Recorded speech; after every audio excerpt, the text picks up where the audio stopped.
这手串至关重要，绝对不能被外敌夺走。小姐一定要保存好。手串是大夏至宝，一定要拿到。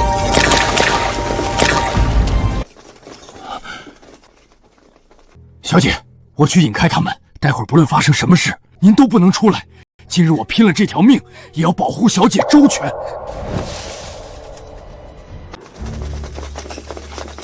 交出手串，饶你不死！想拿手串，先从我的尸体上踏过去！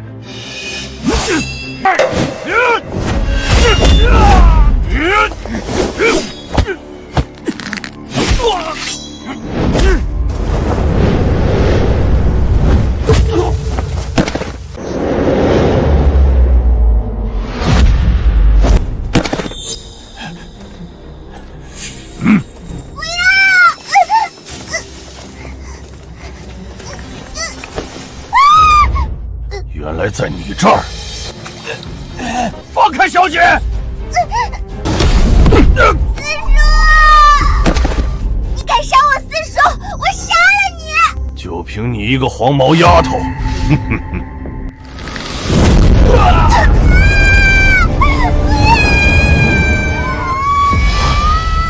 不，小姐啊！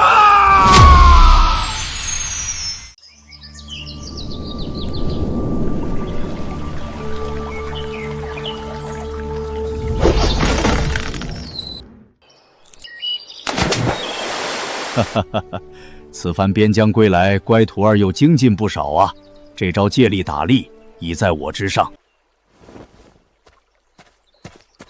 师父，如今你练成为师全部绝学，又镇守华夏10年，世间再无人是你的对手。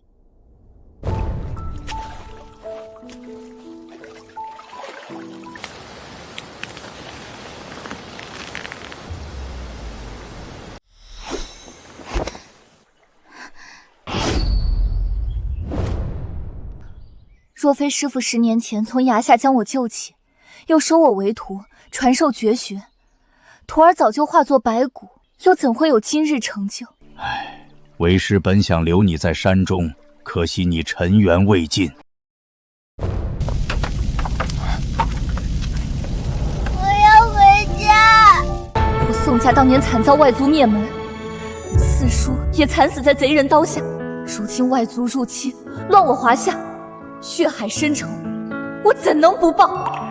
为师明白，今日是你18岁生辰，这是为师给你准备的贺礼，也是你的出师礼。黑卡、倾城诀、逍遥丹。黑卡里有2万亿美金，随你支配；而逍遥丹可解世间百毒，此次下山凶险万千，你留着防身。当年救你的家仆，如今还活着，就在江城的群英武馆。你下山后可去寻他，将倾城诀传给他，算是报答他当年的舍身相救之恩。四叔还活着，太好了！莫急，为师今日还要传给你一样最重要的东西。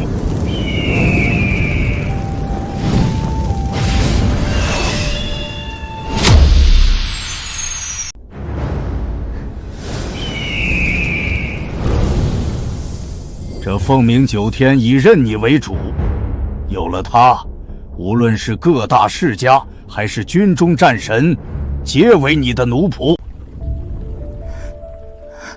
师父，徒儿，为师走后，若华夏有难，希望你能出手相助。师父竟然飞升成仙了！徒儿一定不负师父所托。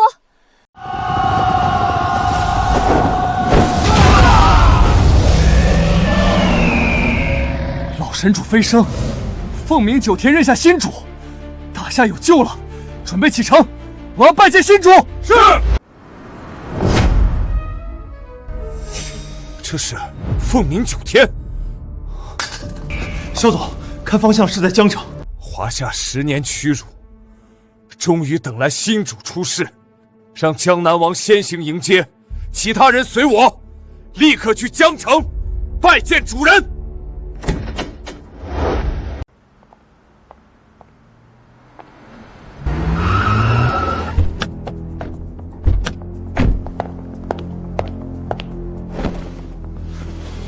江城林家家主林乔松拜见神主。起来吧。神主，萧家主与青叶战神正在赶来拜见您的路上，还请您随我先去寒舍暂住。国难当头，除了我想找之人，没空见任何人。你们散了吧。是。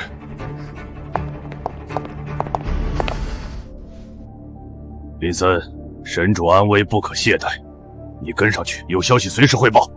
属下明白。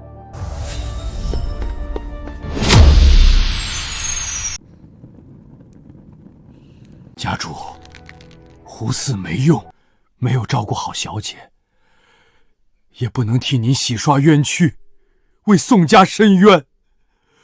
胡四该死啊！爸，当年您为了守护宋家和百姓，被砍了双腿，瞎了右眼，还毁了脸。您做的事情，家主在天之灵都会看到，不会怪你的。小姐至今生死未卜，不知流落何方，你让我如何能够安心？对了，上次派去找小姐的人，有什么消息传回来？爸，那云崖高达数千米，哪怕是绝世高手掉下去，也九死一生。何况小姐一个孩童，根本不可能有生还的机会。住口！小姐既然自有天相，她一定还活着。找，继续找。已经派人去找了，但7日后的锦标赛也重要。如今华夏民心不稳，青叶战神想要借此来重振民心。刘馆主，李馆主，你们这是？胡馆主救命啊！我江城武馆有大难啊！出什么事了？今日来了一伙洋人，从东街打到西街，打赢了所有武馆。凡是失败的武馆，轻则被断手断脚，踢碎招牌；重则武功尽废，变成摊子。他们还扬言要在华夏禁武，这群该死的洋人！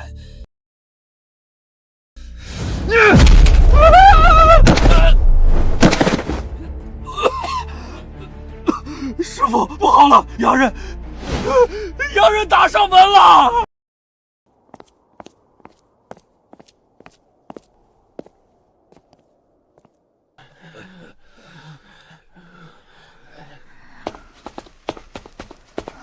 这位小哥，请问发生什么事了？刚来了一伙洋人踢馆，出手狠辣，非死即残。听说是奔着锦标赛来的，锦标赛十分重要，他们这是要折断我们大夏的脊梁啊！要不是当年宋燕山那个卖国贼，怎能让外国人那么嚣张？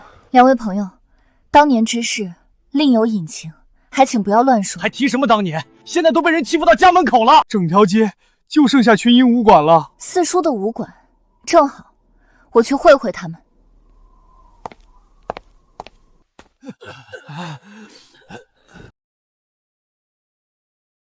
胡馆主，就是他们，自称是西洋武道大师，不讲道理就打人。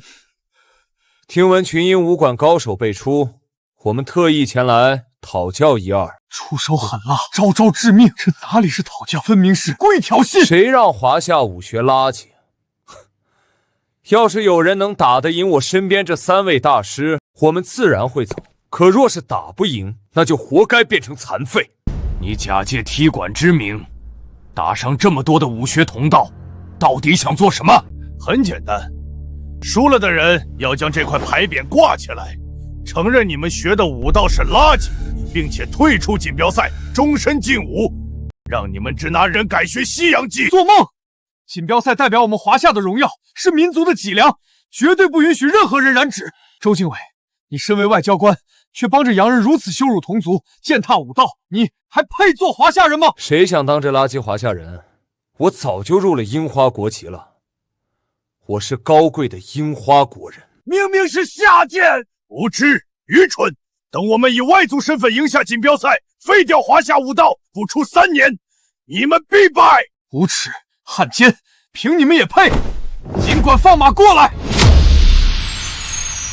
幸好胡少馆主深得老馆主真传，当初在边疆更是斩了几百个洋鬼子，他真的还活着，定能出口恶气。当年四叔替我宋家抵御外族，没想到落得这般下场。这些洋人必须要付出代价。这些就是来踢馆的？对，洋鬼子真他妈不是东西，不仅骂我们华夏人都是孬种懦夫，还扬言要废掉华夏武道。敢在我们华夏地盘上撒野，找死！幸好胡少馆主深得老馆主真传，当初在边疆更是斩了几百个洋鬼子，有他在，定能出口恶气。在下群英武馆胡磊，请教，这是汉城第一跆拳道大师朴世旭。愚蠢的支拿猪，只会些花拳绣腿，连给我的跆拳道提鞋都不配。我汉城岛国才是世界武术的中心，你们垃圾！大言不惭！少馆主不愧在边疆历练，凌厉的拳风打得对方毫无还手之力。天赋不错，可惜他不是朴世旭的对手，3招之内必输。你这小丫头懂什么？胡少馆主可是我们江城的少年英雄，怎么可能输？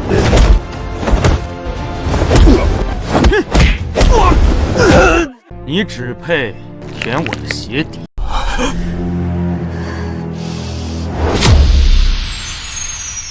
你只配舔我的鞋底。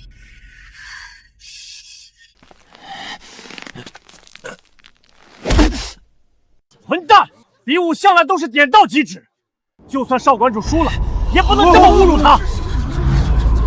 输的人就是废物，是我的奴隶。别说侮辱，就算我打死他又能如何？这洋鬼子就是在挑衅我们，是欺我华夏无人吗？太过分了！四叔来了。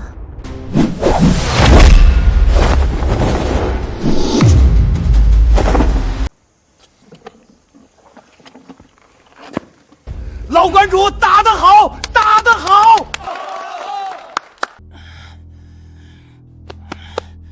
这朴世旭虽然厉害，但不是四叔的对手。他儿子的仇，由他亲自出手更好。支拿猪果然都是无耻的贱人，不仅偷我汉城武学，更会在背后出阴招偷袭。我华夏功夫起源之时，你们老祖宗还是个畜生，也敢在此地叫嚣武学渊源。我华夏功夫博大精深，今日我便要好好教训教训你！竟然辱我先祖，我先废了你！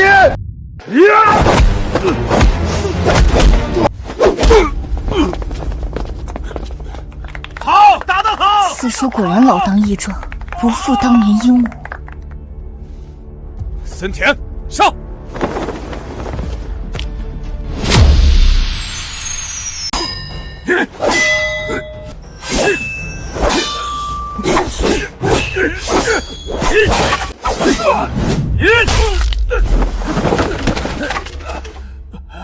老馆主，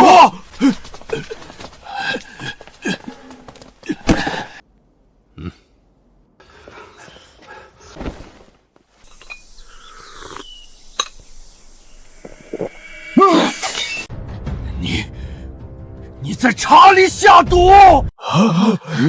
多谢林少，江城所有武馆已全军覆没，之后的锦标赛必是林少的天下。不知道这入籍樱花国之事，放心，我们森田君肯定办妥。你这小子有点眼力劲儿，配给我樱花国当狗！谢谢森田君。刘维达，你无耻！毒害同道，跪舔小鬼子，简直就是我们武道界，不是我们整个华夏的耻辱！我呸！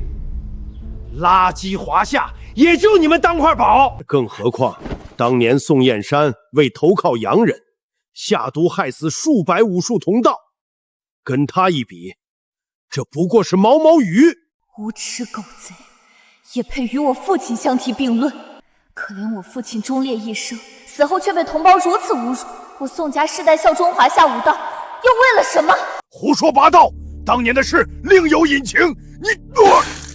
你们华夏武者的这点水平，放在我们樱花国，倒垃圾都不够资格。乖乖跪下磕头认输，承认你是武道。哦不，你是华夏懦夫。谁说我输了？我还能战！我华夏没有懦夫，华夏武道更是世界武道之巅。哈哈哈！还说华夏不是垃圾？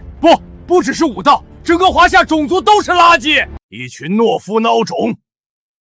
既然你们不敢应战，那就把匾挂上去，自废武功，滚出江城。我还可以。四叔，再跑快一点，快点！好，小姐放心，有四叔在，会一直守护着你的。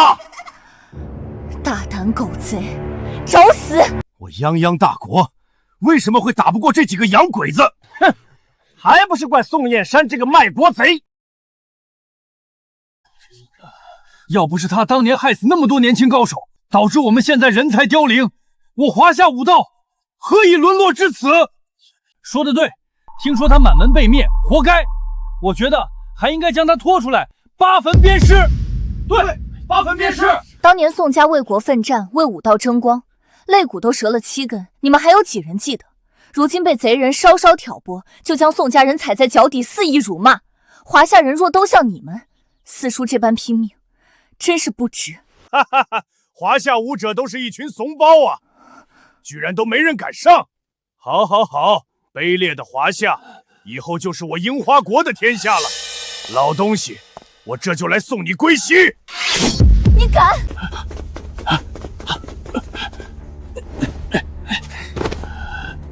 小鬼子，你敢欺辱我华夏人，你找死！这3个不是我们江城出了名的废柴，整日不学无术，花天酒地。他们3人也不是武道学徒，手无缚鸡之力，上去干嘛？这不是送死？他们怎么可能是那家伙的对手？老关主，你休息，这等垃圾没资格辱我华夏，不自量力！花拳绣腿也敢来送死？小兄弟，你不是他的对手，快走吧！什么华夏武功天下第一，不过是一群垃圾。只有我大樱花帝国才是永恒主宰。今日是我学艺不精，非我华夏武学不行。要不要我帮你回忆一下，你的老祖宗当年是怎么跪在我们的大刀下，舔着脸求饶的？找死！小伙子，你也不是武馆的人，何必趟这趟浑水？再这样下去，你非死不可呀！国难当头，匹夫有责。我太爷爷当年曾击杀37个倭寇，我怎么能给他丢脸？我爷爷也不差，击毙了28个。我爷爷死在小鬼子的手中，可我爸爸杀了他们16个，我叔叔杀了7个。我骨子里流的是抗击外敌的血。没错，我们身为华夏人一日，就绝不会给祖宗丢脸，给国家丢人。韵儿，我华夏泱泱大国绵延不绝，靠的就是一代又一代的努力。国家兴亡，匹夫有责。小伙子，认输吧，我们知道你尽力了，输了就输了。当年我爷爷宁可冻死在雪地，也绝不低下头颅。华夏没有孬种，绝不认输。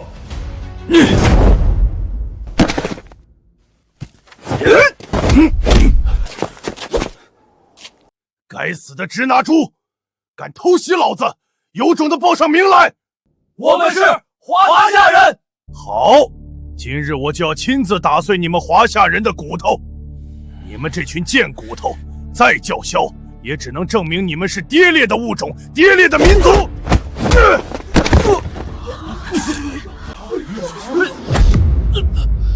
只要你现在投降，承认华夏武学是垃圾，我给你一个全尸。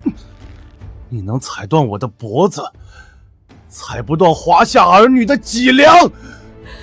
只要我还有一口气，绝不允许任何人欺我华夏，辱我武道。辱我华夏，小鬼子，我跟你们拼了！认输吧，这样下去真的会死啊！一群蝼蚁，螳臂当车！你们这群华夏人，只会无能狂吠，现在还不是在我脚下当狗？不，你们连狗都不如啊！真是一群贱种，只配给我们樱花国人当狗。确实是贱种，华夏人就是垃圾，还不如学我，趁早投靠森田太君。华夏果然无人啊！我大樱花要称霸天下，你们华夏注定给我们为奴为仆。谁说无人？若武道复兴要流血牺牲，自我背时，尊严我们靠自己挣。今天杀了我们3个，明天还会有300、3万3亿个华夏人站起来。我们华夏人脊梁始终高高耸立，你们压不垮。那你们就去死吧！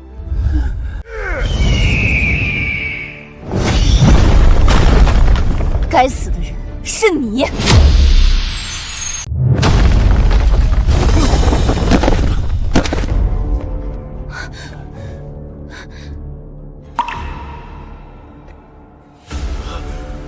你是谁？神主出手了，快，速速前往江城！撤！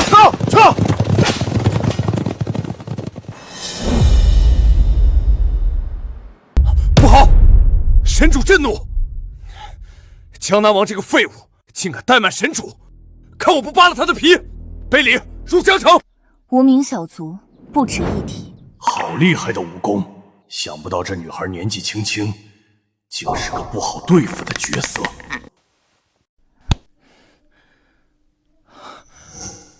多谢姑娘救命之恩。无妨，这里交给我，你们去后面歇着。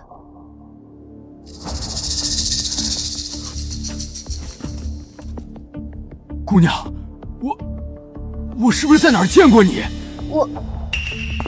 花姑娘人美，武功也不错，不如跟我回樱花园，做我的第17房小老婆。你算个什么东西？我的家族乃是樱花园的贵族，跟了我就拥有了无上的荣耀，还不跪谢森田太君？据我所知，森田祖上3辈都是给贵族倒马桶的，现在竟然往自己脸上贴金，说自己贵族，简直是笑话！这年头倒夜壶的都敢说自己是贵族了，那我岂不是皇帝了？是不是樱花园的夜壶不够倒，所以跑我们的地盘上来？奸人，我要杀了你！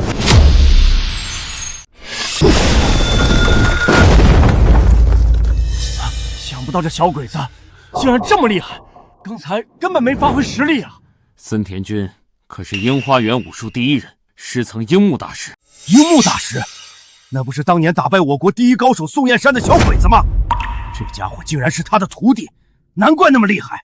原来是当年偷袭我父亲、窃取冠军的老秃驴樱木的徒弟。樱木算什么东西？我一只脚就能踩扁他。姑娘，樱木不仅武艺高强，还十分擅长偷袭。这森田深得他的真传，你切不可大意啊！您放心，我不用手也能打得他屁滚尿流。大言不惭，看刀！好厉害的刀法！哈哈哈！这丫头被森田太君吓傻了。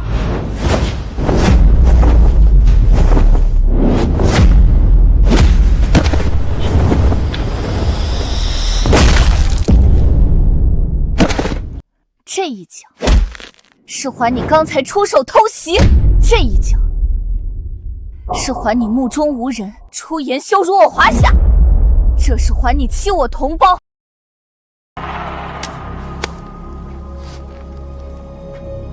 多谢姑娘出手相救，大恩大德，无以为报，请受我一拜。四叔，你叫我什么？四叔，是我月儿。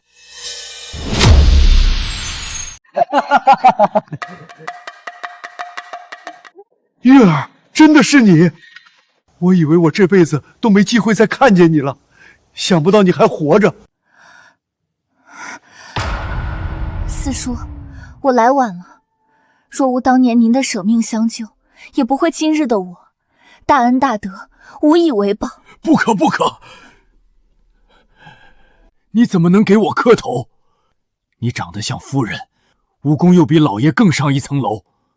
你这般有出息，他们在天之灵也能瞑目了。我就是死了，也能安心了。四叔，您千万别这么说，有我在，您不会有事，群英武馆也不会。这样下去不行，撒农，只能让你出马了。哼，李少放心，我一个手指头就能碾死他。怎么回事？地震了吗？不是周金毁带来的高手，他是婆罗国第一高手撒农，一拳能打死一头大象。传说中，凡是与他对打之人，3招内必死。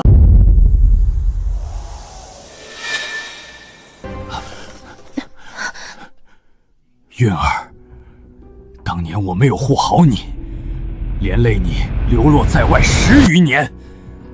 今日豁出我这条老命，也要护你周全。四叔，当年是你拼死护我，今日换我护住你。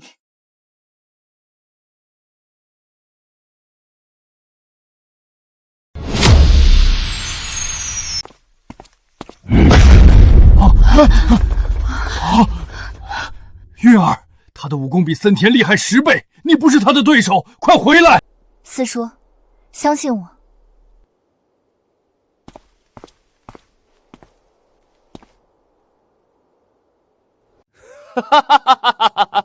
臭丫头，刚才你能赢不过是投机取巧，现在撒农的胳膊都比你大腿还粗，他一根手指就能拧断你的脖子。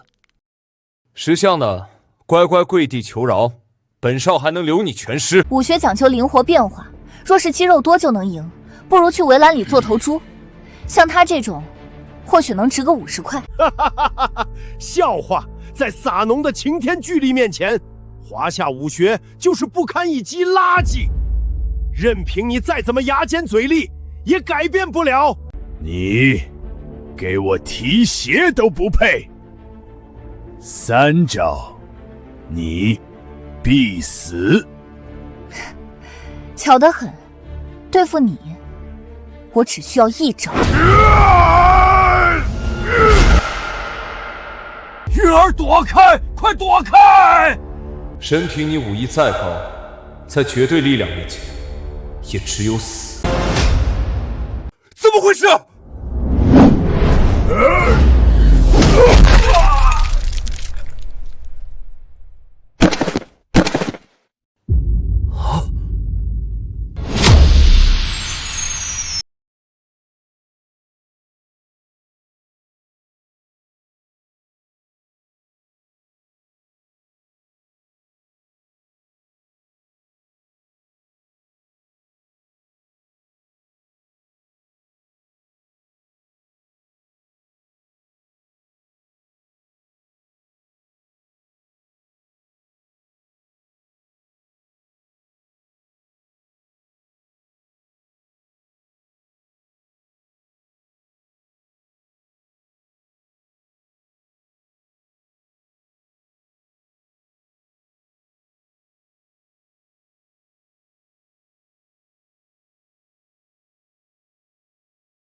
不知将军大驾光临，有失远迎。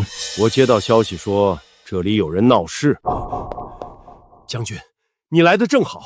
这贱人废了森田君，还杀了撒松大师，今日必须要给我一个交代。就是你打伤了这2位国外人。没错，人是我打伤的，有问题找我，不要牵连无辜。杨将军，2位大师不远万里来到江城，与我华夏武道切磋，那是为了江城乃至整个华夏武学的发展做贡献。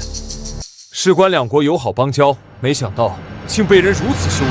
是你们先动手的。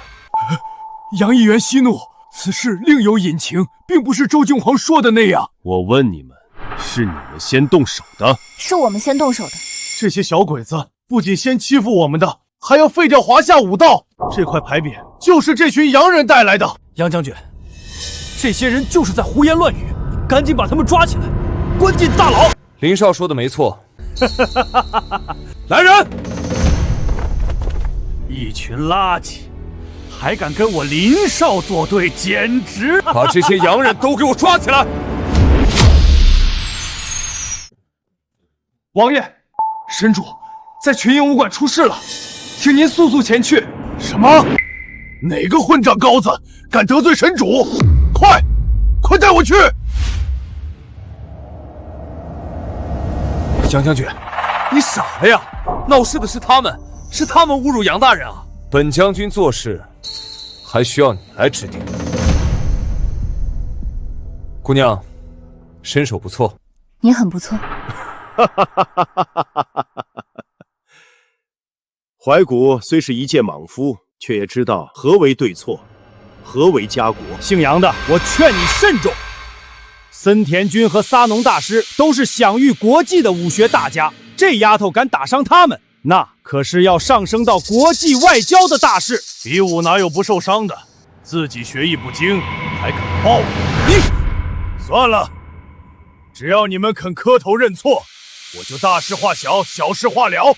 否则，你们都要掉脑袋。哦，你确定？你好大的胆子！愚蠢的支主人！如果你们敢乱动，我就切腹自尽，让你们华夏背上侮辱友邦的骂名。不行，这骂名我们背不起。一群懦夫！既然你们背不起，那就跪下，承认华夏武道是垃圾。好，既然你想死，那我就成全你。森田太君，杨怀古，你敢杀樱花大师，你这辈子到头了！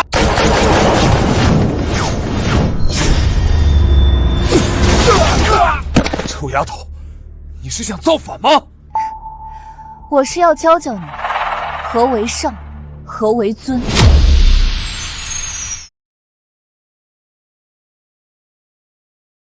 你身为江城外交官，本应以唇舌为鉴，维护国家尊严，守护华夏同胞，你却尸位素餐，敌我不分，对欺辱同胞的外地殷勤谄媚，一味打压自己人，这样的德行根本不配做一个议员。我如何做事，还轮得到你一个臭丫头来教？我投靠樱花，那是为了为华夏拉拢盟友，而你袭击官员，行为极其恶劣。我现在就将你抓起来，严肃处理。从现在起，你已经不是外交议员了，你们周家也在江南除名。你以为你是谁啊？江南王吗？你轻飘飘的一句话就能撸了我的议员？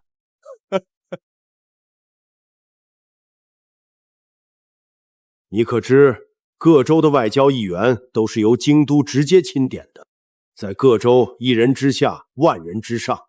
林少更是江南王心腹，你一个黄毛丫头想将他撤职，做你的春秋大梦。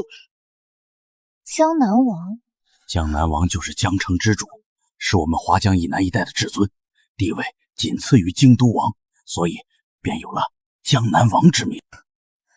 我当是谁？江南王纵容属下耀武扬威，欺压百姓，实在欠教训。这姑娘是疯了吗？她竟然说要教训江南王！江南王不仅地位尊崇，更是手握重兵，就算他武功绝顶，王爷杀他也如碾死一只蚂蚁般简单。我深得江南王器重，如今你这贱人竟然在此地大放厥词，简直找死！韵儿，江南王位高权重，心狠手辣，你不可放肆啊！姑娘，我知道你是想救我，一人做事一人当，我杀了森田，我愿意承担罪责。杨怀国，你以为你逃得脱？你滥杀樱花大师，蓄意毁坏两国邦交，若导致国战再起，大夏被樱花吞并，无数百姓流血而亡，你杨怀国万死难救。这周金华好恶毒，杀人还要诛心。樱花与我们大夏乃是死仇，如此折辱，是要让杨怀古背上千古骂名。何止杨怀古，这是要让我们整个大夏颜面尽失。周经纬，你不是江南王，你没资格定我的罪。我乃江南王心腹，我要是没资格，整座江城的人都没资格。哼，看来你是想让这里的人全都陪你一起死了。依我看，他就是……你放屁！我杨怀古一生为国为民，何曾有私心？为国为民，那你怎么不去死啊？你就是想制造两国矛盾，让华夏百姓遭受苦难。你不会以为江南王会放过你吧？别忘了，当街杀人的是你。杀人偿命，规矩道理。告诉王爷一声，我今天先走一步。慢着！死之前，别忘了跪在森田君的刀前，学3声狗叫。你什么你？你想让大家陪你一起死吗？你想让大夏百姓流血吗？好，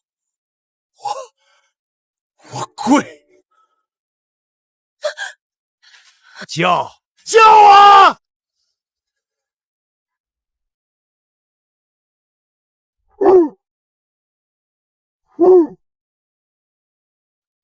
哈哈哈哈哈！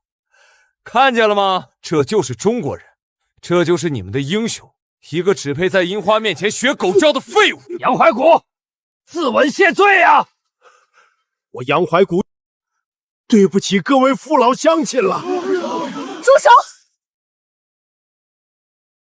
没我的旨意，你不准死。玉儿，你快回来，不要触怒江南王啊！姑娘，我烂命一条，不值得你用命搭救。四叔、杨兄，不用担心，那江南王不过是给我提鞋的小弟而已。本想大发慈悲，饶你一命，没想到你自己愚蠢，竟敢辱江南王。现在天王老子来了，你都要死。玉儿，江南王有10万铁骑，不可玩笑。四叔，我叫他往东，他绝不敢往西。不信，我现在就打电话叫他来。5分钟，马上到群英武馆。快去武馆！还在嘴硬？江南王是华江以南的核心泰斗，他怎么可能会听你的命令？他打个喷嚏，整个华江都要震一震。信不信？他不仅不会砍我，还得跪着见我。我呸！你这个贱人，好大的胆子！要是江南王能跪着见你，我给你磕头谢罪；若是没有，江南王一怒，伏尸千里，流血不止。玉儿不可再胡说，不要连累了这些无辜的人。哼，不知死活的贱人！我这就禀报江南王，不仅请他废了你的武功，还要整个群英武官陪葬。这是江南王贴身护卫的重甲兵，难道江南王真的来了？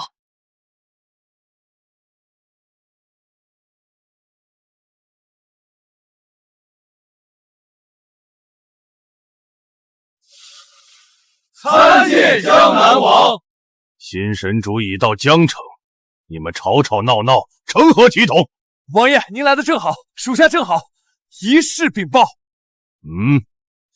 有个群英武馆的臭丫头，仗着会些拳脚功夫，嚣张狂妄，残杀咱们的外国友人，手段残忍，简直令人发指。新神主即将驾临武馆，要是让他看到这个场面，责怪我管理无方，我万死难辞参就。哼，我掌管江城几10年，还没见过如此狂妄之人。人在哪儿？叫过来我瞧瞧。不，他们都是胡说八道，不是他做的，人是我杀的，要杀要剐都冲着我来！王爷，是周建王他们几个仗着外国人的身份，在我华夏地盘耀武扬威，残害我江城武道数十人，还屡次辱骂国人。我们是逼不得已才反抗的。放肆！这里什么时候有你说话的份儿？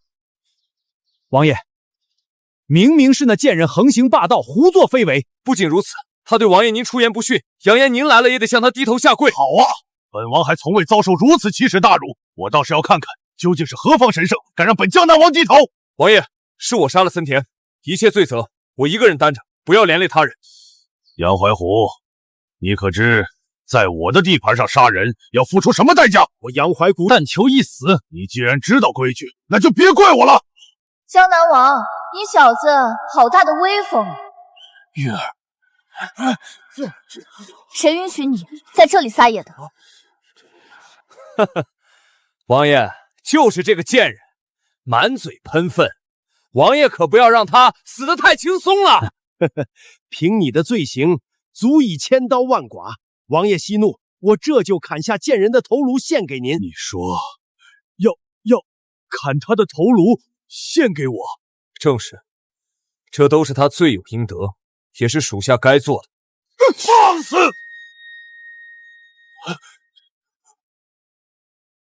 拜见小姐。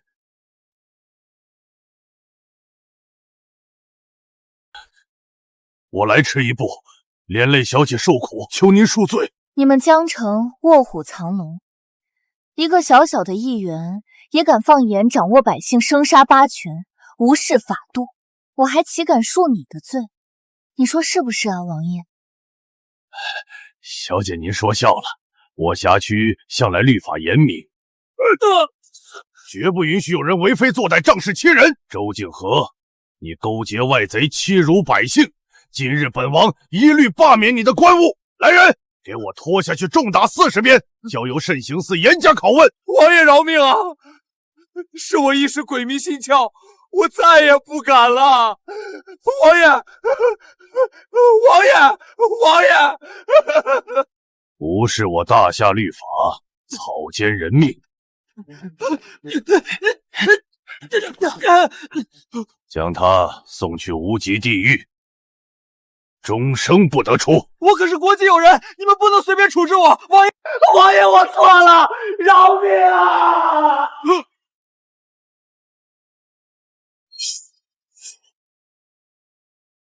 胡关主，我错了，是我鬼迷心窍，我也是被周金渊胁迫，迫不得已才这么做的。求您大人有大量，饶过我这一次吧。不行，如此心术不正之徒，留着就是祸害。今日我便杀了你，为民除害。住手！月儿，你已经废了他的武功，看在他年事已高的份上，就放过他吧。四叔，他勾结外贼，不仅下毒谋害你，还害了这么多武馆弟子重伤。如此轻易放过他，日后谁还将群英放在眼里？我愿意拿出10万块，作为这些弟子们的补偿，只求胡馆主念在我们相识几十年的情分上，饶过我这一把老骨头。你当我们稀罕你这点钱？小姐，我记得群英武馆一直申请扩充地面，刘氏武馆与群英比邻而居，我看不如让他将那块地送给群英，以作补偿。王爷，那可是我们刘家祖传的。你还有异议？小的不敢，听凭王爷吩咐。滚！日后你再敢踏进江城一步，我便一刀砍了你。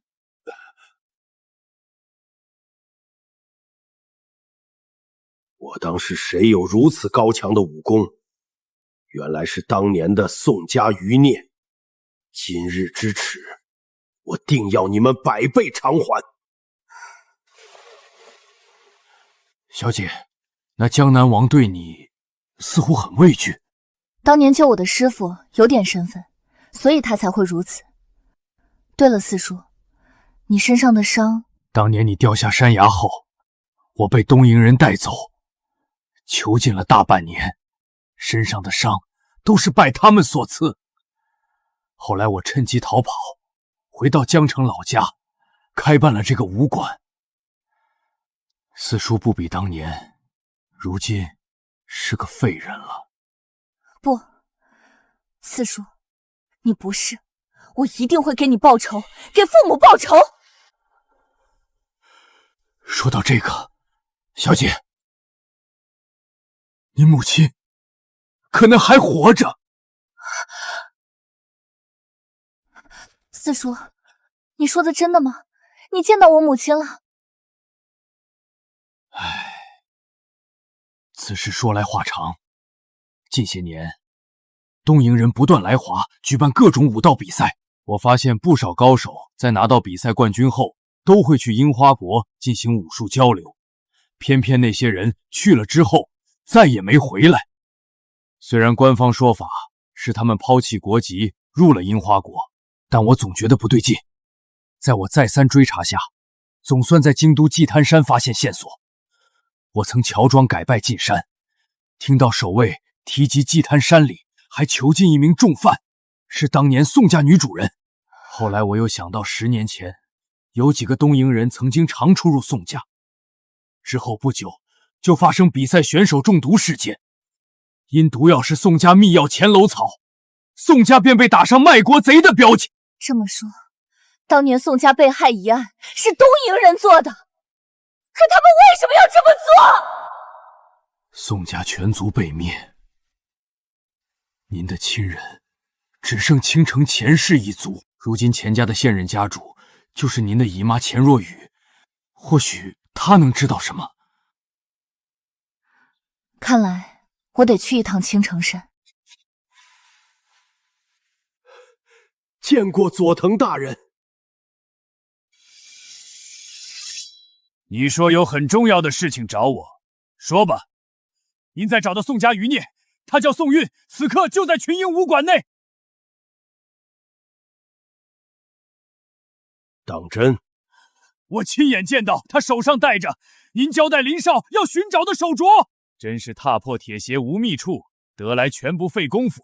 大赦至宝终将是我的。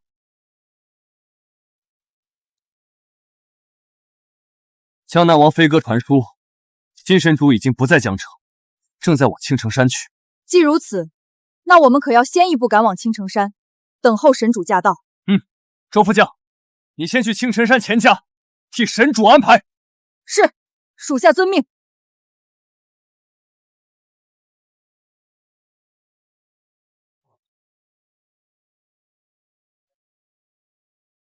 吉坛山地势险要，易守难攻，又有东瀛高手坐镇，小姐想单枪匹马闯山救人，不仅危险重重，还容易暴露自己宋家人的身份，届时说不定不能救回夫人，反而打草惊蛇，惹祸上身。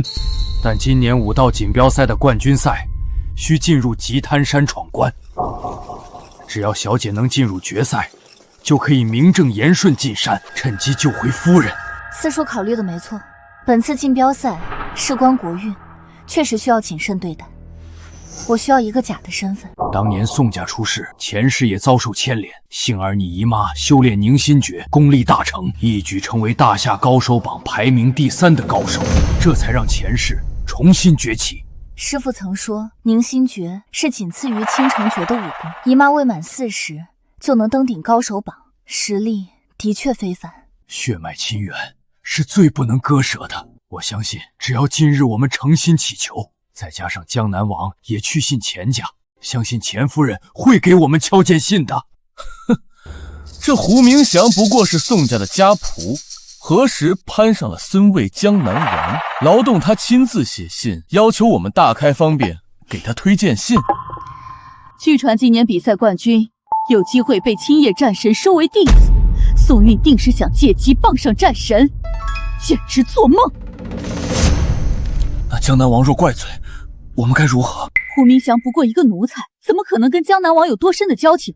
而且你爷爷已去迎接战神前来，我钱家马上要有青叶战神这个大靠山，还怕他一个区区江南王？退1万步说，就算江南王真与他交情陪审，难道还能为了他得罪青叶战神不成？母亲说的极是。一会儿胡明祥来了，你不用对他们客气。当年钱若云仗着自己天赋高，又嫁给华夏第一武道高手宋燕山，处处压我一头，这口气我忍了20年，今日定要10倍讨回来。母亲放心，我晓得如何做。在下群英武馆胡明祥，今日特来求见钱夫人。我钱家是什么地方？什么路边的野狗都敢往里闯，想死吗？你骂谁是狗呢？这是你姨母的独子，若惹了她，必然会得罪钱夫人。表少爷，我原本是宋家家仆，这位是我家小姐宋韵，也是您的亲表妹。我当是谁？原来是宋家的狗啊！既然是狗，见到主子先叫2声来听听。再满嘴喷粪，信不信我打得你满地找牙？表少爷，我们好歹也是亲戚一场，您一再如此无礼，也不怕钱夫人怪罪吗？呸！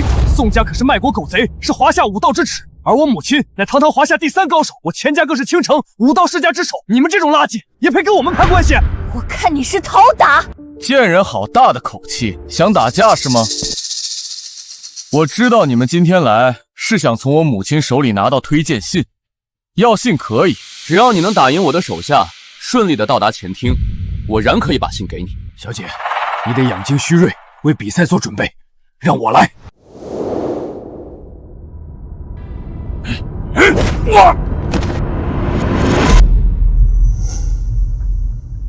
四叔，你这分明是故意羞辱。没错，我就是故意羞辱你。不服气啊？弱小就要挨打，这么简单的道理你不知道吗？很好，你成功惹怒我了，想玩是吗？我来陪你打。行，本少爷这个人最心软，就喜欢成全别人的要求。看见地上那个圈了吗？你站在里面，跟他们相扑提示比斗，谁先出区，谁就输。相扑力士，每个人的力气都在千斤之上，未免太不公平。你们胡家一个垃圾武馆，也敢和我们钱家比公平？我母亲可是堂堂第3大高手，地位仅次于战神大人。口说无凭，你可敢白纸黑字写下，只要我打赢，你们就交出推荐信。小姐，这几个人的武功高深叵测，而且默契十足，个个以一当十，你根本不是他们的对手。表少爷，我们不打，求您高抬贵手，我们只想见一见钱夫人。求我？行，本少爷正嫌弃这脚上沾着狗屎晦气，要是你能帮我舔干净，哄得本少爷高兴，本少爷就高抬贵脚，放你们一条活路。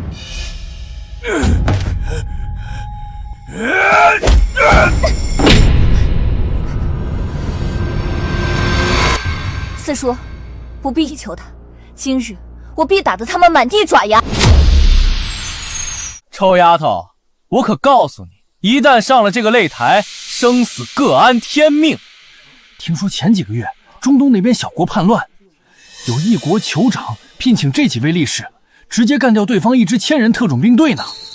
是啊，这姑娘如此瘦弱，怕不是连力士的一根手指都接不住，不说摔成泥，也得粉身碎骨。不行，小姐，你快回来，我们再另外想办法。几个小喽啰而已，就算是钱若愚本人来了，我也不放在眼里。这人的脑子是被驴踢了吗？钱夫人可是第3大高手，动动手指就能捏死他。别说我欺负你们，你们几个一起上。疯了，居然敢用一只手对抗2位力士，怕是不知道死是怎么写的。一只手，你们误会了，是一根手指。好大的胆子！今日我便教教你死字怎么写，给我上！小姐，你不能冲动，留得青山在，不愁没柴烧。我们快走！你敢不敢再跟我打个赌？赌什么？我若能在1招内打败这些人，你不仅要将切剑信双手奉上，还要跪下向四叔道歉。1招？就凭你？我可以答应，但若你输了，不仅要给我跪下磕头，还要脱了衣服伺候这2位力士。你敢辱小姐，你找死！我不可能输，我答应了。好，既然非要自寻死路，本少爷就成全你。兄弟们，不必手下留情，解决他！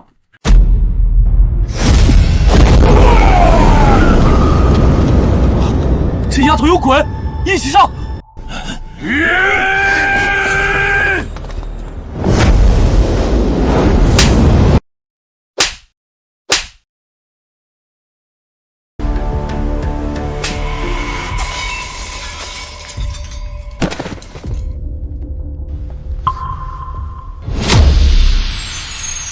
我赢了，认输吧。认输？我呸！你杀了我手下这么多人，还想要推荐信？我给你阎王信！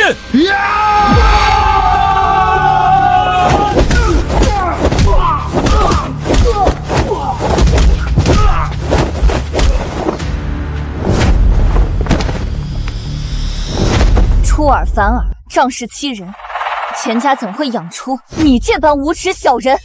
妈的贱人，你赶快放了我，否则等我母亲来了，一定会把你千刀万剐！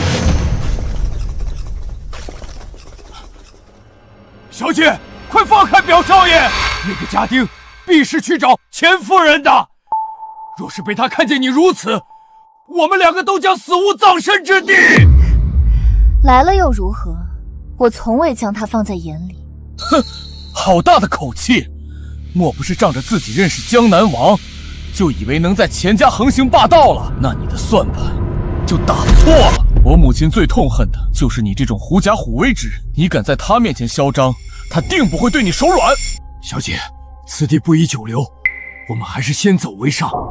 求见信的事儿，再另想办法。敢在我钱家闹事！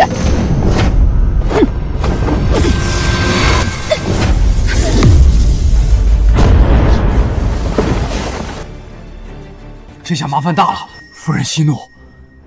我们此次是想要锦标赛的推荐信，另外还有一些关于当年宋家灭门一事，想求教夫人，并非闹事。我呸！这死丫头刚才险些杀了我，这是你们求人的态度吗？表少爷，是您为难我们在先，所以小姐才……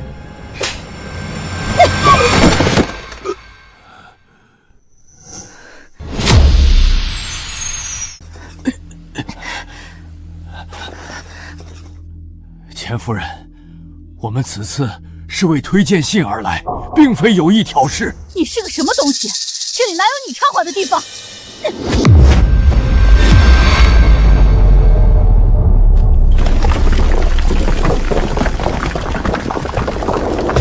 丫头，年纪轻轻，竟然就有如此功力。我本以为你与我母亲一母同胞，大家都是一家人。我们钱家乃倾城武道之首，威名赫赫。你一个卖国贼的女儿，怎配与我们做一家人？我没有将你打死送交法办，已经是仁至义尽。钱夫人，就算你不念在亲戚一场的份上，也要给江南王3分颜面。我们小姐与江南王可是交情匪浅。江南王算什么东西？我钱家的靠山可是青叶战神，江南王在战神面前连提鞋都不够资格。这么说，你是执意不肯帮忙了？当年宋燕山通敌卖国，害死我华夏武道大半青年才俊，最后竟只落得一个枪毙的下场。多少人愤愤不平，幸而苍天有眼，一道天雷劈中宋家老宅，烧死你们这些走狗余孽！我不知多拍手称好。你再说一遍，我更不会告诉你们任何与当年有关的消息。既然如此，那我们就拳脚上见真章。我没听错吧？他竟敢挑战华夏第3高手！见过找死的，还没见这般找死的。他跟钱夫人的差距，就好比门口的土堆跟珠穆朗玛峰啊！钱夫人跺跺脚就能够使风云变色，山河震动，怕是待会儿一拳就能将这个丫头挫骨扬灰。你以为自己会点3脚猫的功夫就能挑战我母亲了？就算再让你练300年，你都比不上我母亲的一根手指，傻逼！哼，要你死还用不着我出手，与你动手那是侮辱我的身份，更让人嘲笑我以大欺小。哦，原来你是不敢。混账东西，你以为你是在跟谁说话？我动动手指就能让你死无全尸？是吗？那就尽管放马过来。好张狂的丫头，今日我非要好好教训你不可。小姐不要，这钱若祥的功力胜过刚才几人100倍，10个你也不是他的对手啊！四叔，对付他，我一招足矣。便是战神大人来了，也别想在一招内打赢我！你个贱丫头，竟然如此大言不惭！战神于我而言，不过蝼蚁啊！小姐，你胡说什么呢？那可是战神啊！他竟敢辱骂战神，简直大逆不道！战神能让乃我华夏脊梁神柱，他如此欺辱，是在打我们整个华夏的脸！贱人，胆敢侮辱战神，给我跪下！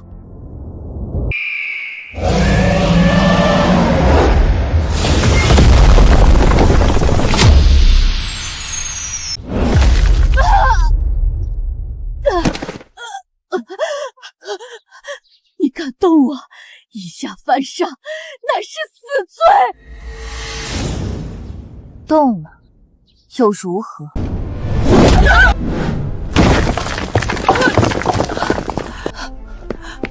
母亲，母亲，母亲，你没事吧？天啊，我没看错吧？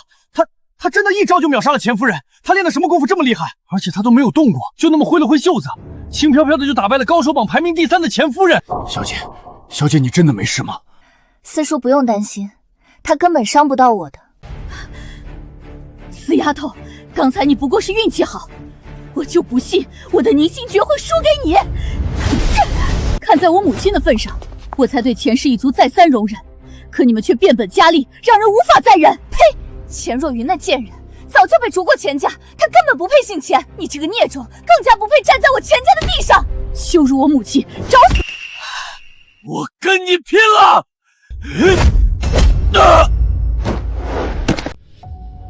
你不是口口声声要废了我，那今日我就先废了你。明儿，小畜生，你废了我儿子的武功，我要杀了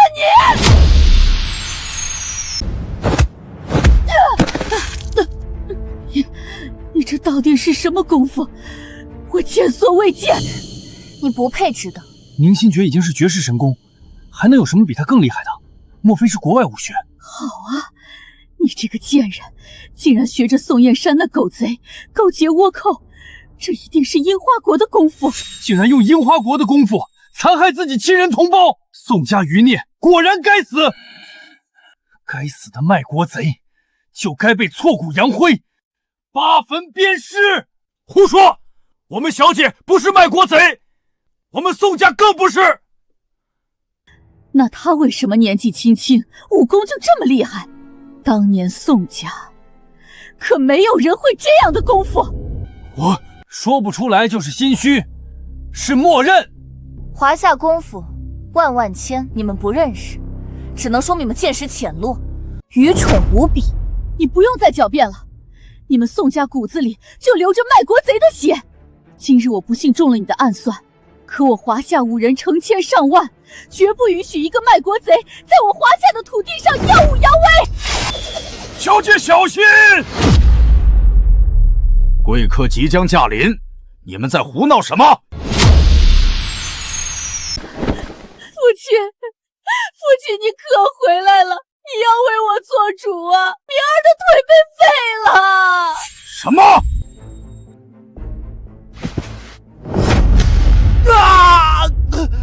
还好没有伤及筋脉，我已替他疗伤，休养一阵，便能恢复。哪个混账东西，是吃了雄心豹子胆吗？敢在我钱家地盘上撒野！人呢？父亲，就是他废了明儿的腿，还打伤了我。这丫头年纪轻轻，武功竟这样高，能将若愚打伤，到底是哪位大师的高速？他这眉眼间怎的这般熟悉？就是你伤了我女儿和孙儿。是我。在我钱家的院子里打伤我钱家的人，你可想过后果？钱明仗着钱家的身份狐假虎威，肆意羞辱我四叔，比武输了又耍诈不肯认。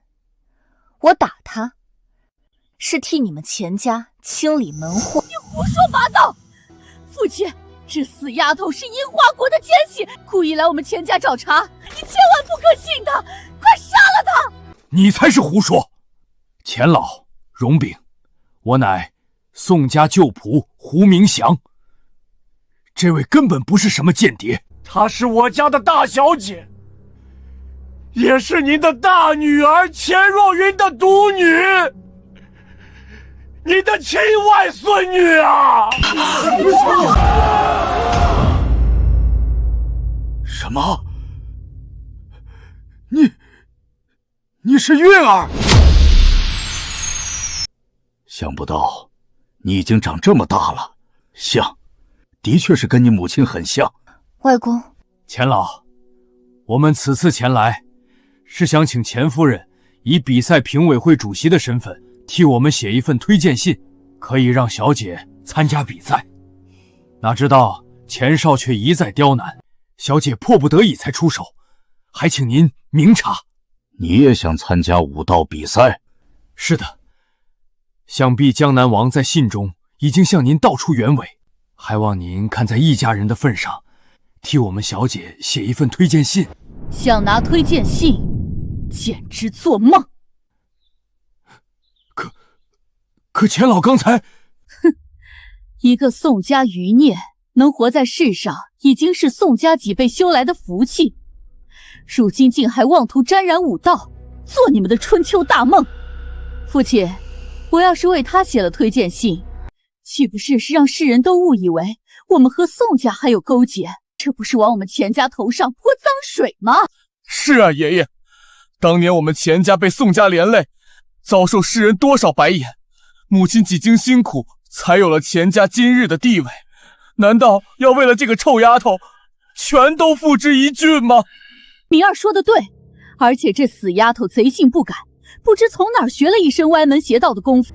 这要是再让她去参加比赛，那我们华夏的武道可全都毁了。你们这是污蔑！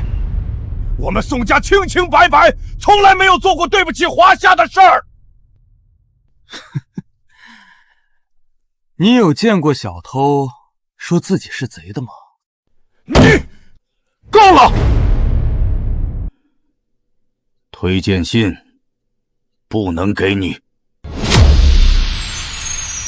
就因为我是宋家人。武道比赛举办的初衷是为了选拔华夏的青年人才，历届比赛前3名不是去国外接受更高水平武术指导，就是进入军中，在青叶战神麾下历练。更有限者得到战神青眼，被战神选为弟子，亲自教授。宋家是华夏之耻，你身为后人，这其中无论哪一条路都不适合你。我虽是你的外祖父，可也不能徇私枉法，为你开了这个先例。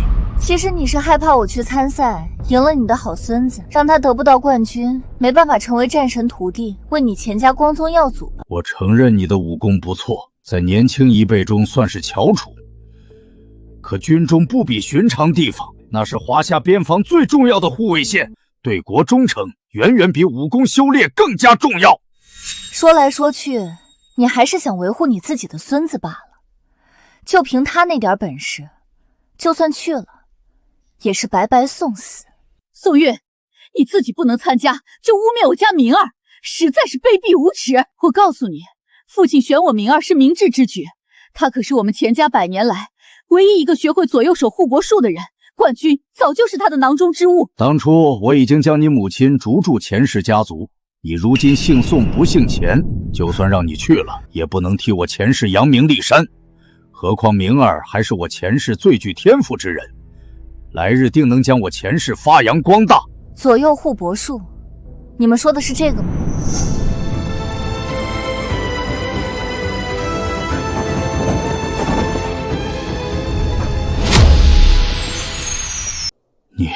你怎么会这个的？还竟练到了第9层？什么？第9层？我明儿苦练20年，不过才练到第2层。不，这不可能，这一定是假的，是假的！哼，这种东西我7岁就已经会了，10多年没玩，倒是生疏了不少。这左右护国术可是钱家不传秘术，历代只有下一任家主才能修炼。多少前世旁支，苦心孤诣几10年，只能在临终前看一眼秘籍。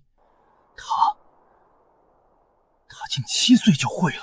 钱明身为前世内定的下一任家主，苦练20年，还比不过人家孩童时期的成就，这真是打脸打到太平洋去了。父亲，这一定是钱若云那个贱人，当年偷学了秘籍，又交给这个臭丫头的。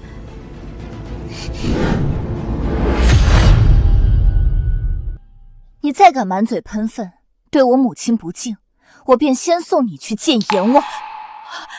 放肆！若云好歹是你的长辈，你竟然当着我的面对他动起手来，如此不仁不孝之徒，怎配去参加武道比赛，得到战神的青睐？身为比赛评委，任人唯亲，一心谋取私利，青鸾若用了你们推荐的人，那才是为祸苍生。混账东西！你不仅对我出言不逊，还辱没战神威名，你找死吗？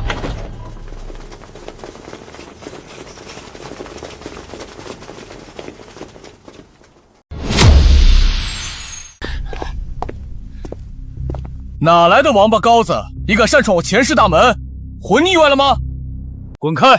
别妨碍我们做事，否则我要你的命！不长眼的东西，敢跟本少这么说话，我才要你的命！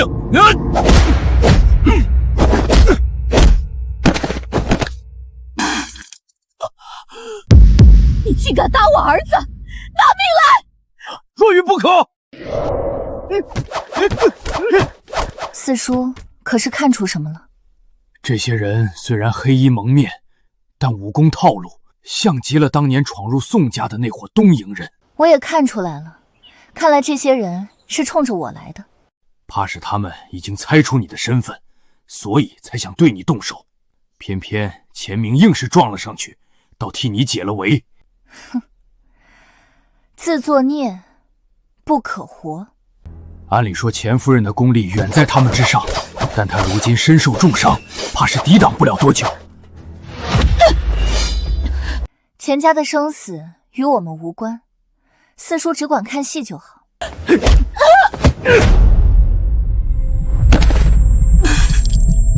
若云，若云，你怎么样？父亲，父亲，我岂有此理！大胆匪类！今日老夫必让你们有去无回！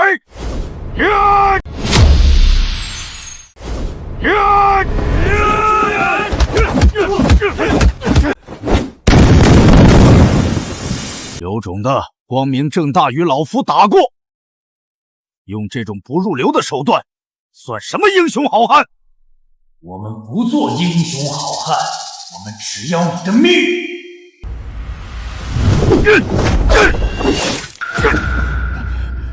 无耻小人！这群东瀛人太卑鄙了，眼看打不过钱老，竟用如此下作的手段。再这样下去，钱老恐怕撑不了多久。小姐，您……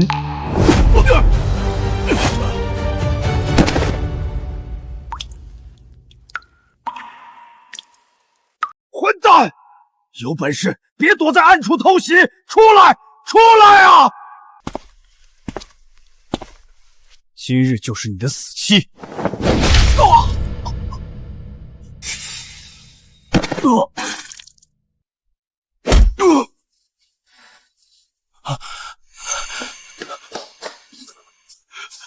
爷爷，爷爷你怎么样了？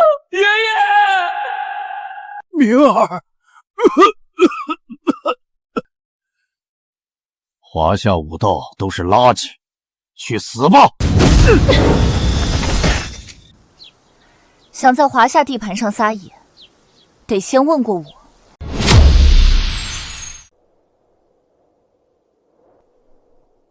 原来你在这儿，省得我再浪费时间去找了。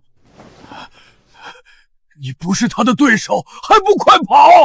呵呵，想跑可没那么容易，给我射！杀！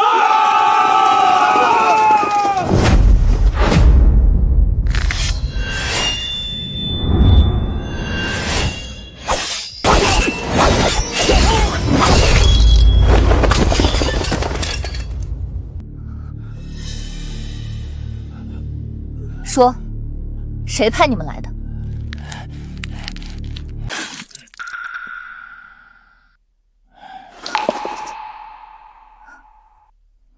无胆鼠辈，他们是死士，完不成任务，就算回去也会被折磨死，左右都是死，索性自杀。在你这个年纪，能有这样的武功究伟，的确不错。看在你刚才救了钱家的份上，我愿意给你一次机会。真的，多谢钱老，我这就让人给您准备纸笔。我们不是说好了？我不是说要给他推荐信的意思。可钱老，您刚才明明……这次比赛的冠军非名儿莫属。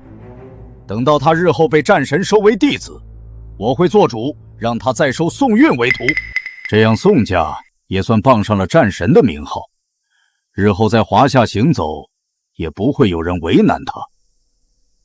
你要我拜钱明为师？战神的徒孙，那可是多少人求都求不到的恩典，怎么你还看不上了？宋韵，我已经念及一场血缘，对你仁至义尽，你可不要得寸进尺。怕是我敢拜，青叶却没福气承受。大胆！你算什么东西，也敢直呼战神的大名？直呼大名又如何？他见了我，还得给我跪下磕头。他竟敢辱骂战神，简直大逆不道！放肆！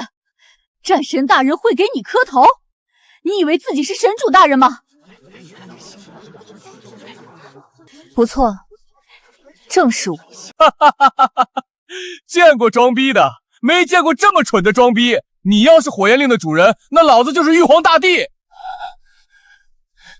岂有此理！这贱人不仅侮辱战神，还企图冒充神主。你可知，神主乃我华夏第一人，地位尊崇，可媲美神明。你如此欺辱，是在打我们整个华夏的脸。小姐，你怎么能说出这种话？你可知冒充火焰神主，那就是触碰华夏所有世家，乃至全球武道的逆鳞，是会被全球诛杀的。四叔，我说的都是真话。原本我念你有点天赋，想给你一次机会，想不到你竟如此无可救药，跟你那个混账父亲一模一样。幸好我早有先见之明，将你母亲主管钱家，否则钱氏一族今日迟早会受你连累。父亲，宋韵侮辱战神在先，冒充神主在后，如此大逆不道，我认为应立即诛杀，替武道清理门户。不错，诛杀宋氏余孽，刻不容缓。没错，杀了他，杀了他！说得有理。若不趁此时处理这个隐患，来日被有心之人散播，误认为我钱家对神主与战神不敬，那可是塌天大祸。钱老不要！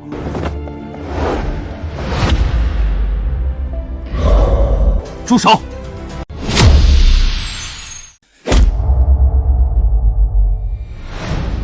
属下救驾来迟，还请小姐恕罪。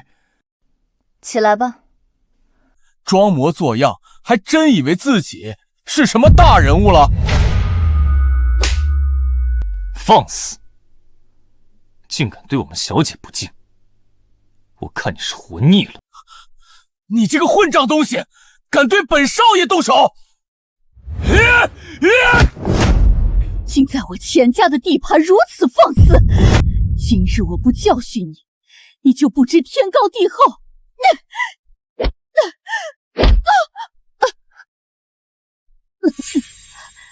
今日若非我身受重伤，一定打得你跪地求饶。哼，就算你毫发无损，也不是我的对手。放肆！我女儿可是华夏排名第3的高手，你算什么东西？要不是我们刚刚被东瀛狗贼打伤，老夫一根手指就能碾死你。只有你们这种井底之蛙会守着这种排名不放。你可知我们钱家的背后是青叶战神？你说是谁？怕了吧？我告诉你，青叶战神就是我的师傅，你得罪我们钱家，那就是跟青叶战神过不去。识相的，立刻跪地求饶，再自废武功。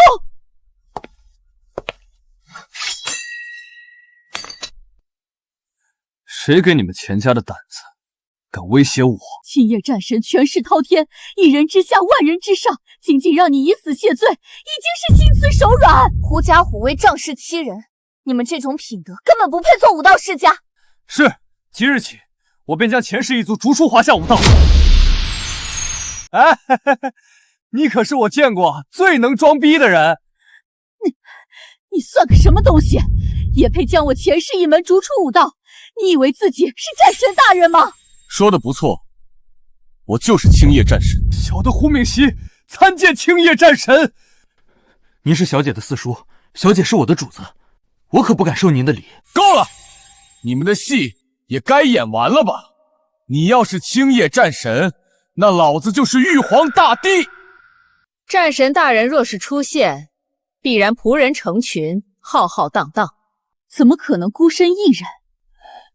周副将就在我前家，若是战神大人真的来了，他不可能不陪同左右。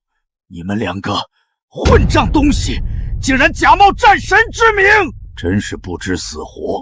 先把周瑜亭叫出来，问问他，本尊到底是不是战神？放肆！周副将可是在战神的第一心腹，你算个什么东西，也敢直呼他的大名？他平时都是跪着向我回话。满嘴大话，我这就通知周副将前来，看你一会儿怎么死！蠢货，自寻死路还洋洋得意。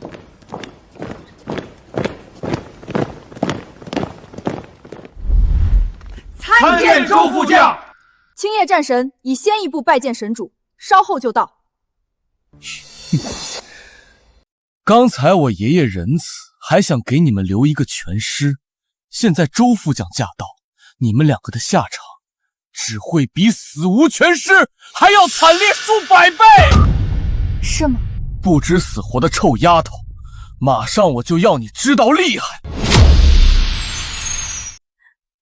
周副将，宋家余孽闯入我钱氏门下，伙同一个小瘪三伪装战神大人，我们正要处置。宋家通敌叛国，人人得而诛之。如此恶徒，竟还打着战神的旗号招摇撞骗，简直岂有此理！今日我非亲手剁了他不可。哪里能劳烦周副将亲自动手？小的这就替您清理掉。宋月，你几次三番侮辱战神名讳，今日我便替他老人家诛灭你这孽障，受死吧！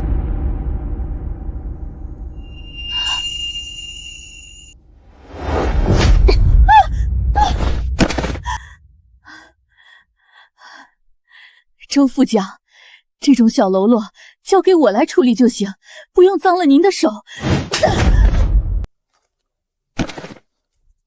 属下参见战神大人。属下参见战神大人。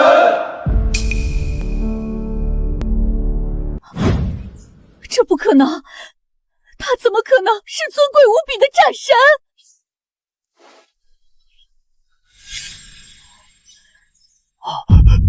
是战神令，他真的是青城山钱氏家主钱凤涛，拜见青叶战神。小的有眼无珠，不知战神大人大驾光临，还请您恕罪。刚才你们不是口口声声要让我死无葬身之地吗？战神饶命！我们刚才并不知战神身份，并非存心冒犯，请战神念及我钱家世代忠心武道，网开一面。战神大人，这个臭丫头不止侮辱您，还说您就是她的奴仆，还要让您跪着服侍。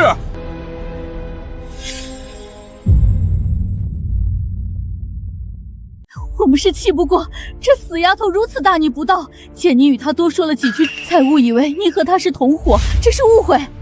战神大人明鉴，我们钱家所做的一切，都是为了维护战神您呀！你们怎么能如此颠倒黑白？你们自己得罪战神，不想受死，就将脏水泼到我家小姐身上，如此卑劣，怎配做武道世家？踩着血亲的尸骨去谄媚讨好，不止不配习武，连做人都不配。我说的都是实情，在场这么多人都是人证，还请战神大人明察。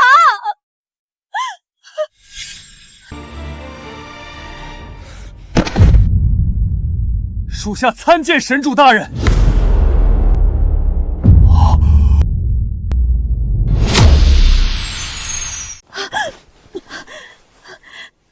求神主大人饶我们一命，我们可是骨肉相连的血亲啊！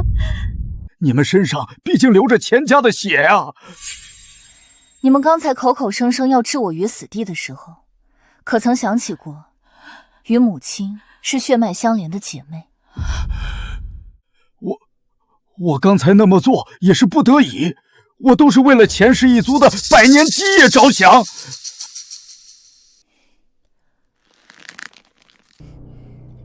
在我生死存亡之际，是四叔不惜性命尊严，苦苦哀求为我求情，而你们，我骨肉相连的至亲，污蔑我双亲，踩着我的尸骨去卖好。钱氏一族对神主忤逆不敬，即日起自武道世家除名。我钱氏百年荣耀毁于一旦，毁于一旦啊！父亲，都是我害了父亲，害了钱家呀！钱夫人，当年宋家到底因何被灭？你可知道详情？钱若雨，你若还想钱氏一族能有活命的机会，速速从实招来，否则的话，我说就是。宋家被灭前半个月，宋燕山曾来过青城山，找到我父亲，想将宋韵托付给我们，并且愿意将宋家独门药方奉上，当作报答。竟有这种事？后来呢？据他所言，东瀛人觊觎宋家手中的一本绝世秘籍，几次三番出高价想买，都被宋燕山以华夏武道不能泄密拒绝。后来，东瀛人就开始不断对宋家的生意使绊子，可你们并没有答应。父亲当时还气愤大姐与宋燕山私奔一事，所以就……你们既然知道我父亲数次拒绝东瀛人，也知道东瀛人对宋家虎视眈眈，为何后来宋家被诬陷时，你们不站出来替他证明？你们就眼睁睁看着宋家被诬陷成卖国贼，举族上下78口被灭，内心就没有一丝愧疚之情吗？神主，这些都是我母亲和爷爷干的，不关我的事儿啊！您报仇，只管杀了他们！畜生，我打死你！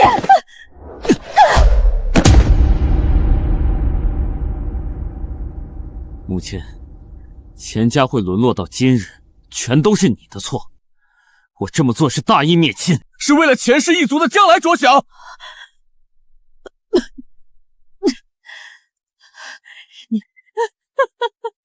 这就是我养的好儿子，报应啊！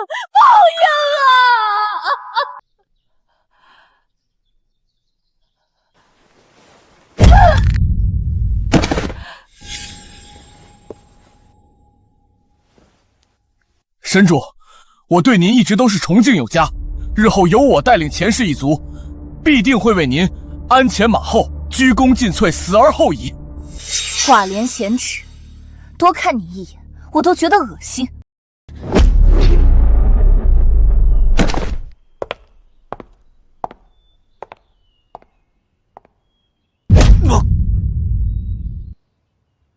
前世有你这种畜生，才是彻底完了。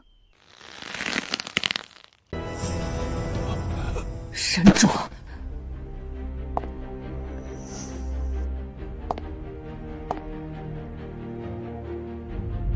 神主，既然宋氏一门当年受尽冤屈，属下立刻让人公告天下，严明其中立败，还宋家一个公道。真的吗？若是能如此，那家主在天之灵也能得到安息了。不行。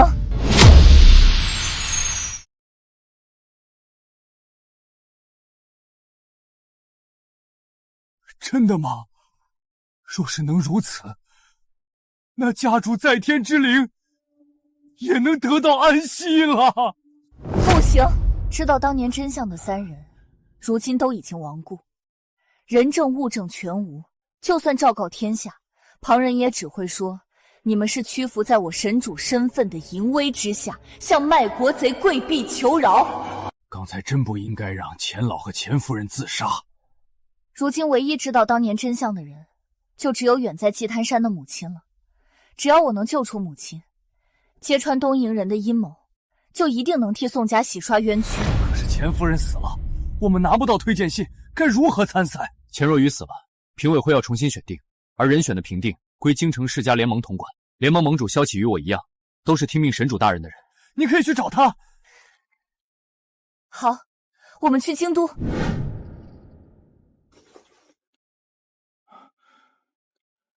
小姐，你一个人去实在太危险了，我真的是不放心。我看咱们再去找萧家主要一份推荐信，我陪你一起去比赛。四叔，你就不用担心了，参赛的那些人根本不是我的对手。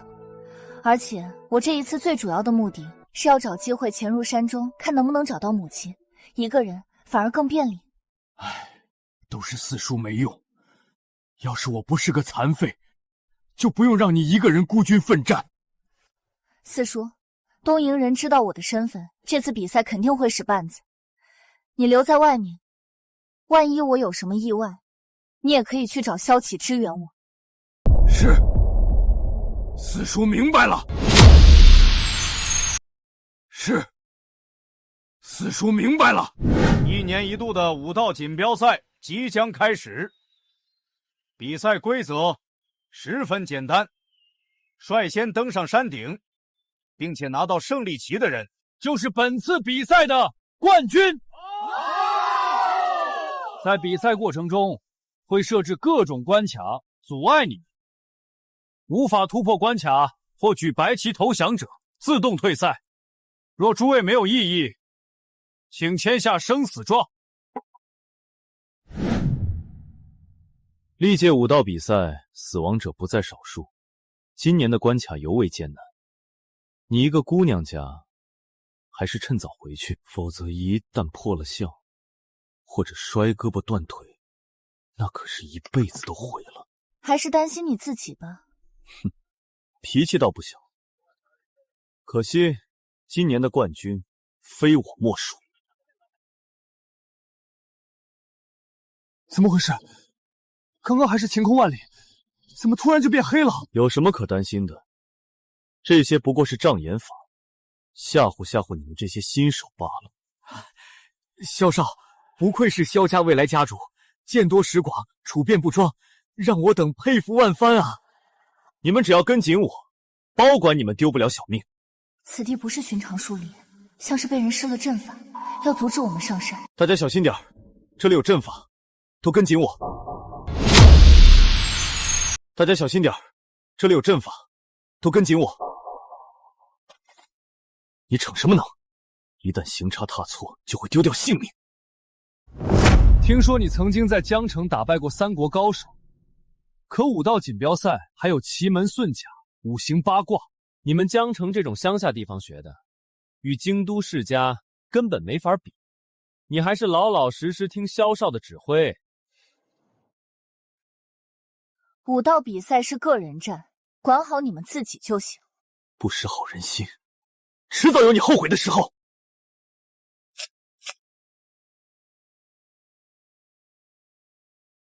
怎么样？找不到出去的路，知道后悔了吧？难道你知道如何出去？一开始我就看出来，此处是被下了五行阵中的阴阳双虚法。只要我们按照五行阵相反的规则，就可以出去。萧少果然学富五书，连如此晦涩的阵法都知道。宋韵，现在你服气了吗？臭丫头，我们萧少大发慈悲的教会了你，还不赶紧下跪磕头谢恩？耍嘴皮子没用，走得出去才是真本事。哼，我看你是不见棺材不掉泪。好，我就走出去让你瞧瞧，什么是真本事。我们走了快20分钟了，明明就在眼前，为什么一直走不出去？这个地方是我们刚刚走过的，我们被困住了。这可怎么办？这山林中断水断粮，我们撑不过3天就会化为一具干尸的。这可怎么办？这山林中断水断粮，我们撑不过3天就会化为一具干尸的。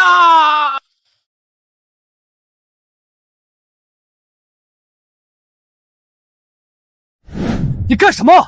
现在撒气有什么用？最重要的是赶快想办法出去。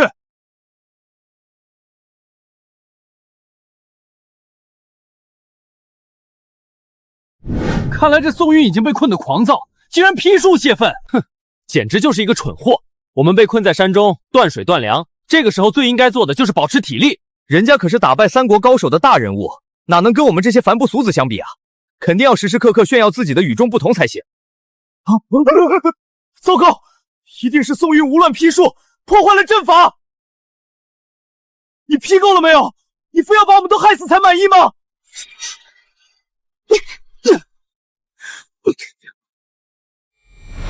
看你是女人的份上，我才对你诸多容忍。既然你不识相，那就休怪我手下无情。天亮了，我们破了阵法。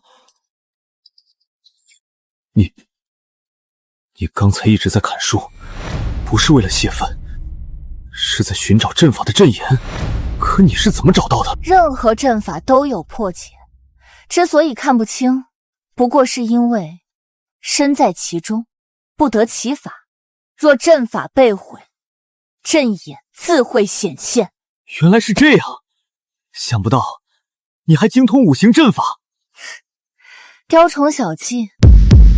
他不过是运气好才会破了阵法，有什么好得意的？哼！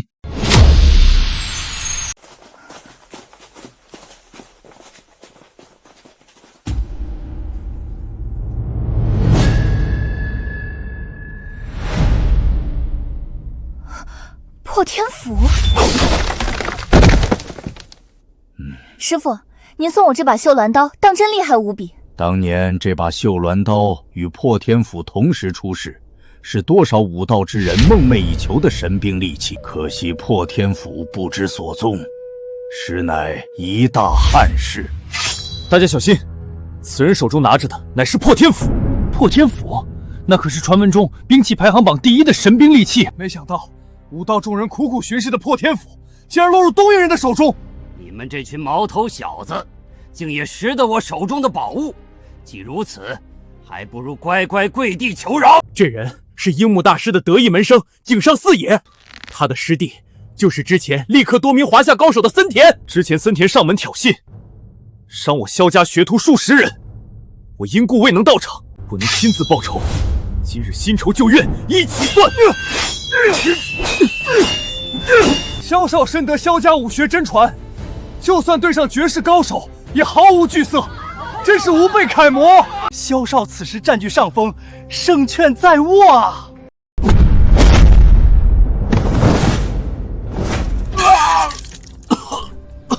不自量力的东西，受死吧！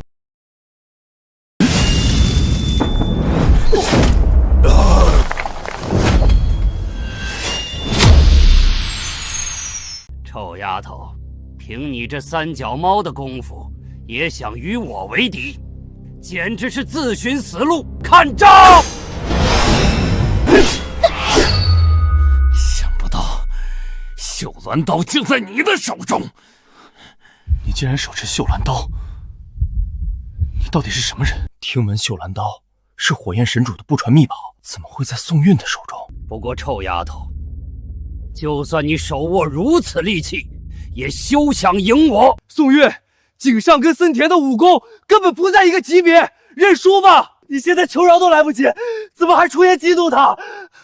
你是嫌自己死的不够快吗？要是你现在肯向我磕头认错，我就大发慈悲，留你一具全尸。至于你的这些同伴，也可以留一条狗命。宋韵，你还等什么？快跟大师磕头认错啊！对啊，你自己想死也别连累我们。千万英灵在上，难道你们想让他们看见他们牺牲性命护下的后代，如今是怎么对着他们的敌人谄媚求饶的吗？混蛋！我华夏二郎就算要死，腰杆也得挺直了死。再说，我们几个都是京都各大世家的少主，这些动物们要丢了性命，也休想活着离开华夏。在这座山中，生死各安天命。况且比赛不过是个幌子，目的就是要你们的命。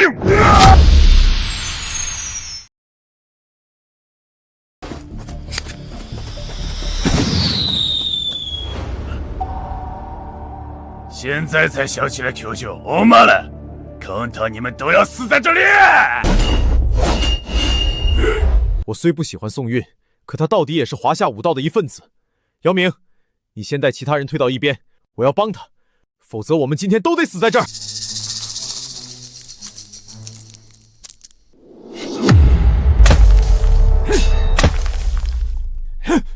八嘎！暗中偷袭，算什么英雄好汉？可你这种狗贼，用不着谈江湖道义。有本事你来杀我！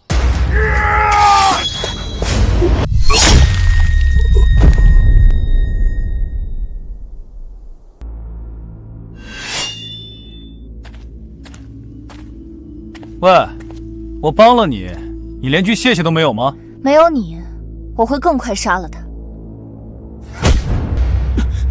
这是华夏武道的东西，收好了。什么女人啊！本少下次再管你，我就是傻逼！救命！救命！八嘎！老子看上你是你的福气，再敢反抗，老子将你先奸后杀！畜生！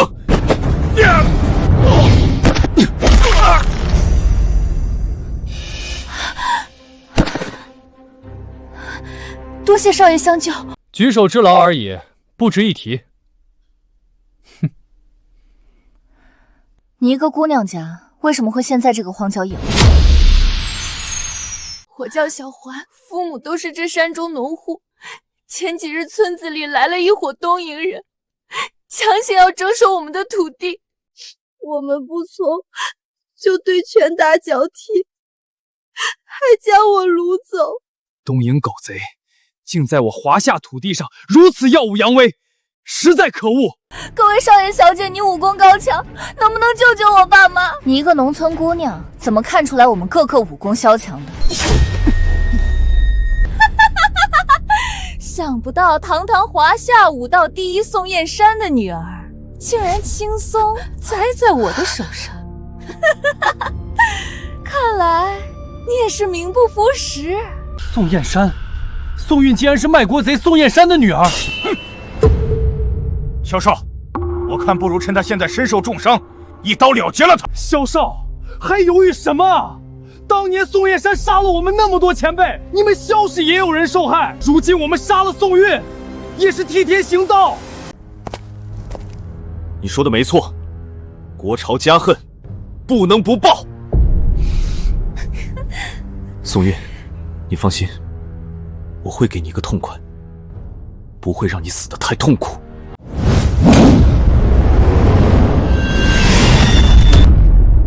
东瀛狗贼，你想让我们自相残杀？做梦！萧少说的对，宋家的仇先放在一边，解决东瀛狗贼再说。哼，现在轮到你。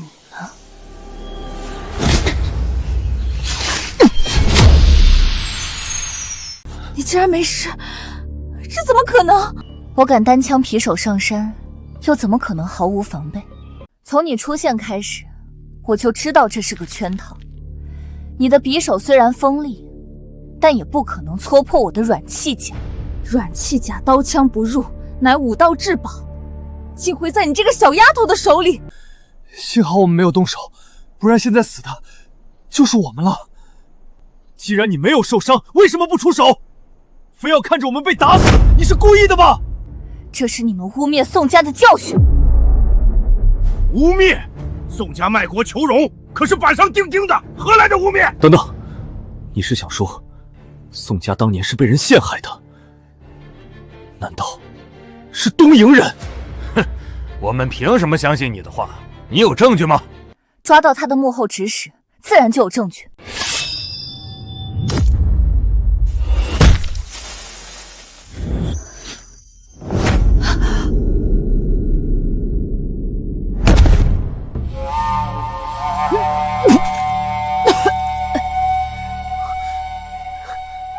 你别再运功了，这银针已经流进身体，根本无法运功逼出。这毒针并没有毒性，对方耗费这么多功夫，不会只想让我被银针折磨。这山里怎么会笛子的声音？但是又不像是奏曲，反倒像是在召唤什么东西。他们是在召唤毒蛇，伤口无法愈合，鲜血不仅会引来毒蛇，还能召唤猛兽，到时候我就会成为他们的食物。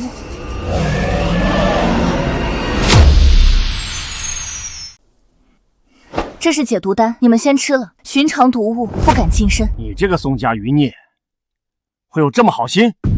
该不会是想趁机毒死我们吧？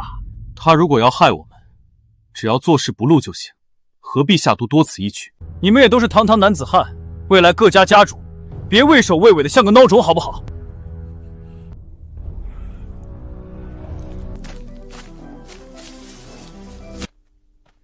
你拿这些药草干什么？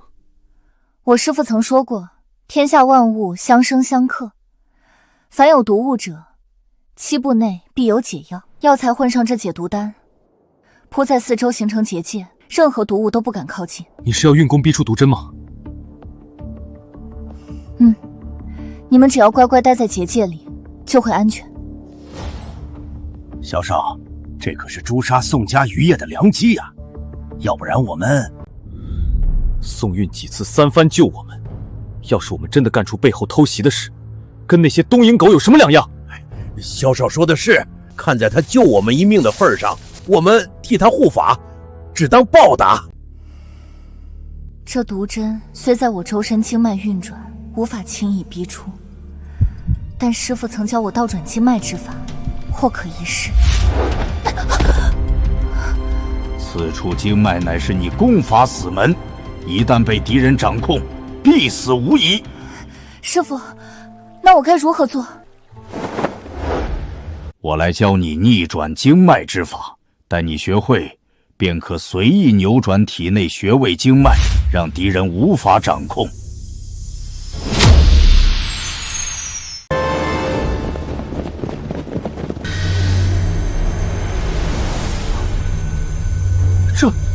这难道就是传说中的真气吗？看来他不仅要逼出毒针，就连武功修为都在提升。不好，有人来了！我们的目标是宋运，你们这群支那猪速速离开，否则死！呸！就凭你们这几个东瀛走狗，也敢在这儿耀武扬威？现在不是80年前，我华夏大地轮不到你们做主。想要我们离开，得先问问小爷们手中的剑答不答应。不自量力，给我上！兄弟们，一代人有一代人的抗战，80年前我们的祖辈没有输，如今轮到我们，更不可能输！给我冲啊！看死这些东瀛狗！你们这些该死的东瀛狗，我跟你们拼了！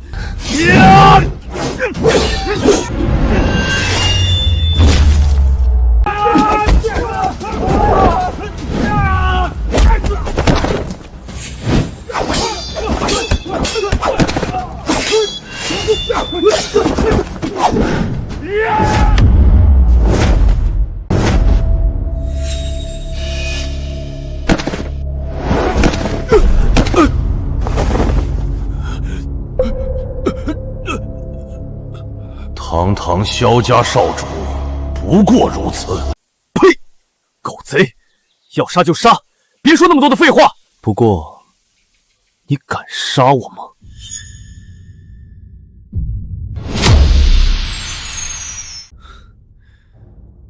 刚才我已经放出信号弹，我二叔很快就会带人来救我。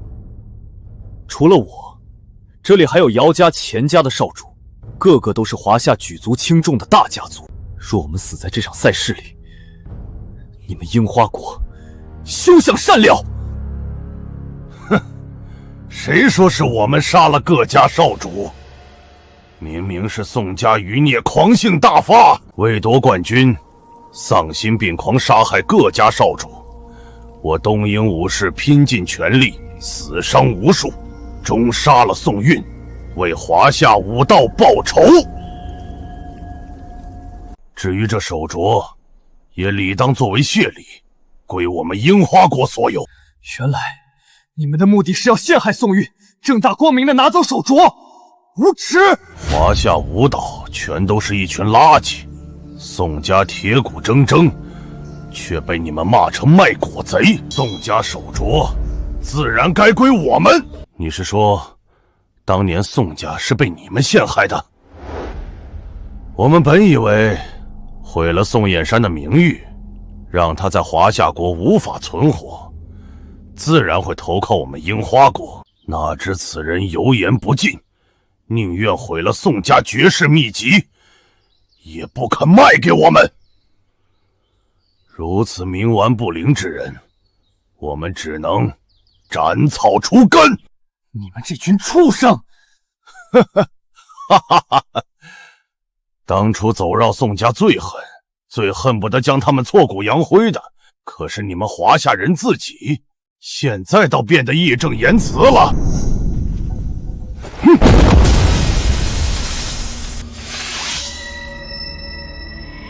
今日就是你的死期！我华夏武道亏欠宋家良多，今日只要我还有一口气，就要为宋家保住这最后的血脉。你马上去杀了宋运！只要我们还活着，你们东瀛狗贼的奸计就休想得逞。对，我们绝不会再让你们伤害宋家人。哼，就凭你们几个想阻止我们，做梦！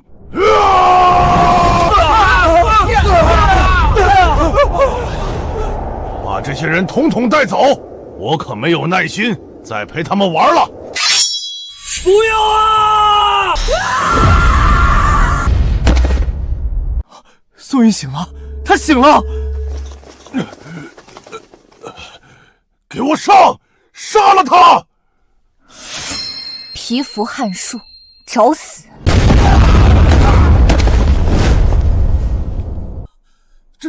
这是绣鸾刀第9招，绝情一刀斩。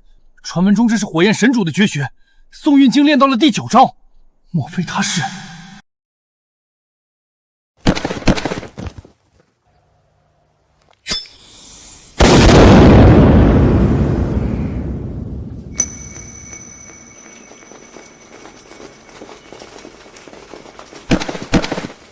属下救驾来迟，还请神主恕罪。小姐，小姐，你没事吧？四叔，你别担心，全靠这个手镯，不仅帮我逼出体内的盲针，还提升了修为。可惜时间太短，未能全部炼化手镯的力量。小姐竟有如此奇遇，一定是家主在天有灵在保佑您。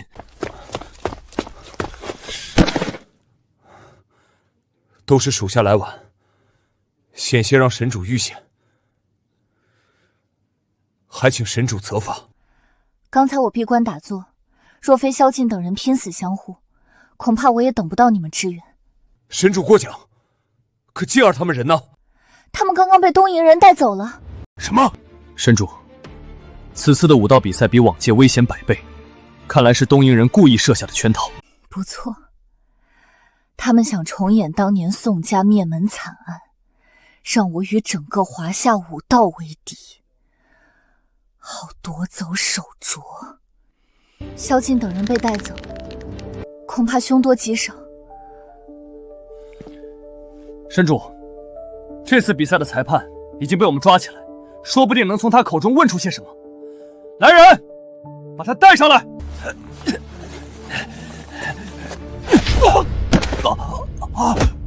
说是谁指使你们在比赛中下毒手的？冤枉啊，战神大人！武道比赛一向是生死各安天命的，哪有什么人指使啊？还不说实话？我看你是不见棺材不掉泪。是佐藤五郎指使的，他想重演当年宋家事件，诛杀各家青年一代，阻止华夏武道崛起。他就在山顶的石室里。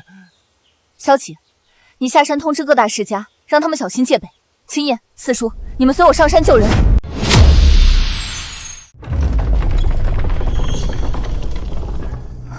大家小心，恐防有诈，别走散了。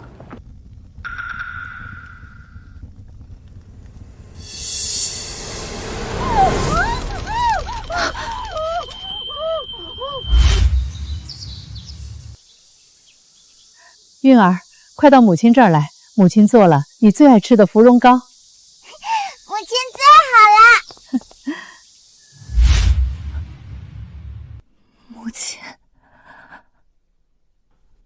小姐，是夫人，是夫人啊！神主，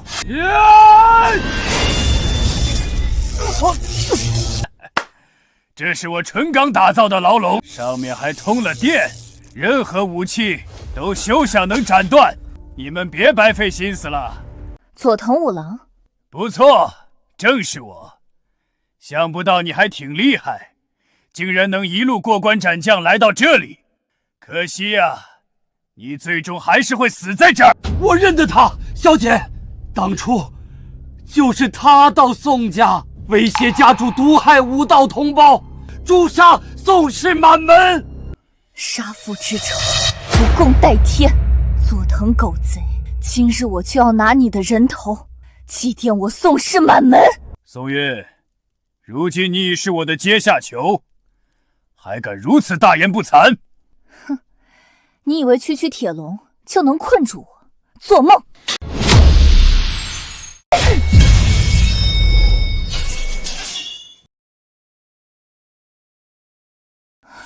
狗贼，你干什么？快放开我母亲！再犹豫下去，我的条件可不止如此了。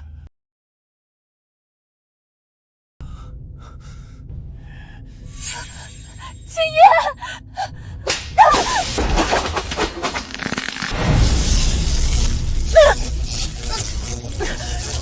狗贼，敢欺辱神主，简直找死！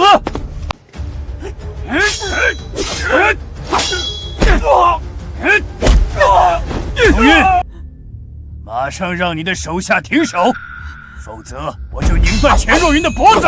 不要！青叶，住手！马上住手！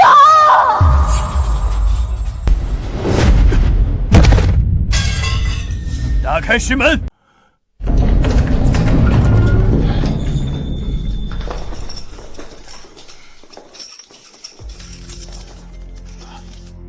是几位少家主？狗贼，你到底想干什么？你这个卑鄙小人！战神大人，这些都是各大世家继承人，若因为神主而死，日后神茂将无法在华夏立足。胡馆主，绑吧。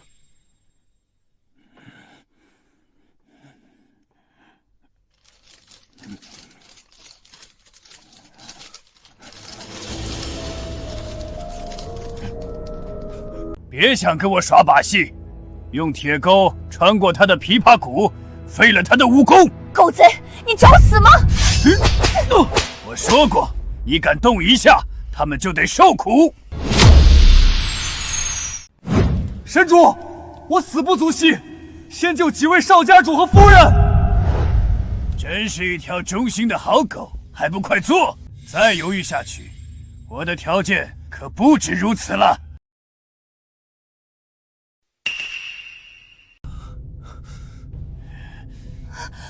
青叶，切，你可真是不听话！不听话的狗，就是要被教训！住手！佐藤狗贼，我要杀了你！我一定会杀了你的！生气了？这才只是前菜而已。住手！给我住手啊！四叔，母亲！我打！小姐，住手！你们这群狗贼，住手啊！什么火焰神主、青叶战神，我呸！如今还不是像狗一样任我折磨？宋韵，只要你将首创交出来，我可以免你受皮肉之苦。这些人，我也能留他们一条狗命。小姐不要！手串是大气至宝，是宋家全族牺牲性命保全的东西，千万不能交给东野狗贼啊！神主，千万别为了我们妥协，不能上东野狗贼的当。韵儿，母亲看到你平安长大，已经很满足。不要再让母亲拖累你，母亲好累了，该去见你父亲了。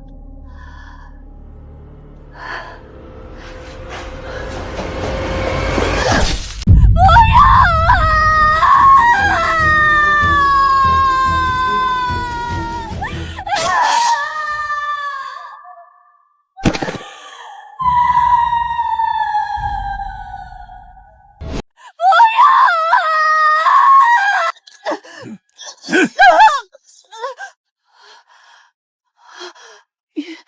韵儿，想自杀，毁了我的计划。没有你这个废物，我还有其他筹码。母亲，母亲，狗贼，放开我母亲！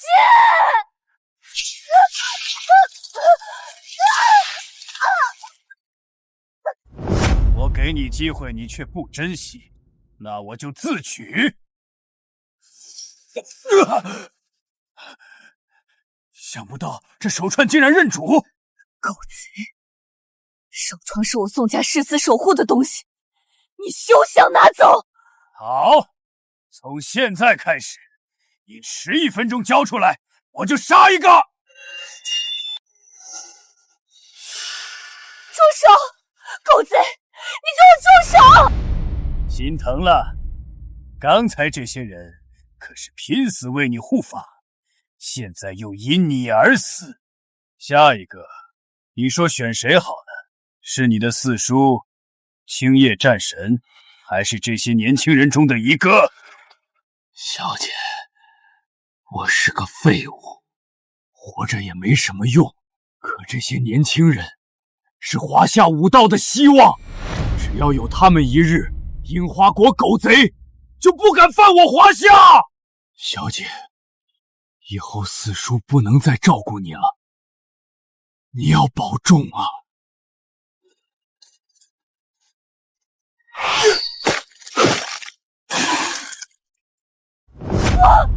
四叔，副馆主，圣医生乳不如死亦荣。宋家世代忠烈，小姐勿忘啊！四叔，我记得生亦荣不如死亦荣。四叔，我记得生亦荣不如死亦荣。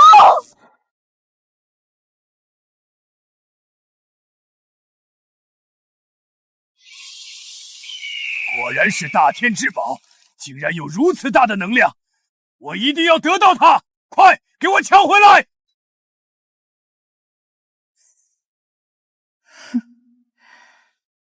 一群蝼蚁，想偷我华夏至宝，你们也配！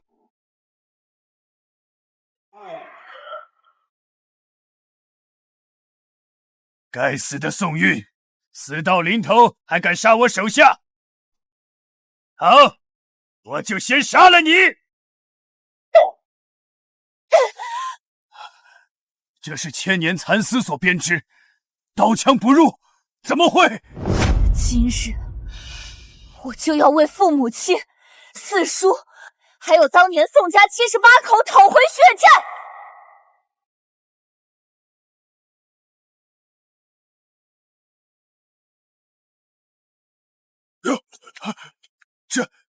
这是什么功夫？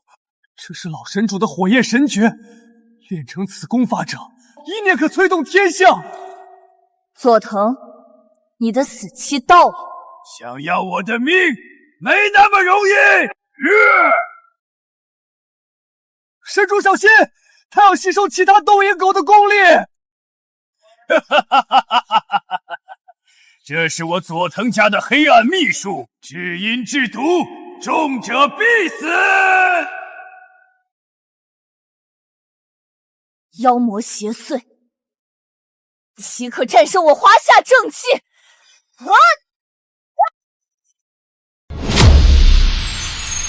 妖魔邪祟，岂可战胜我华夏正气？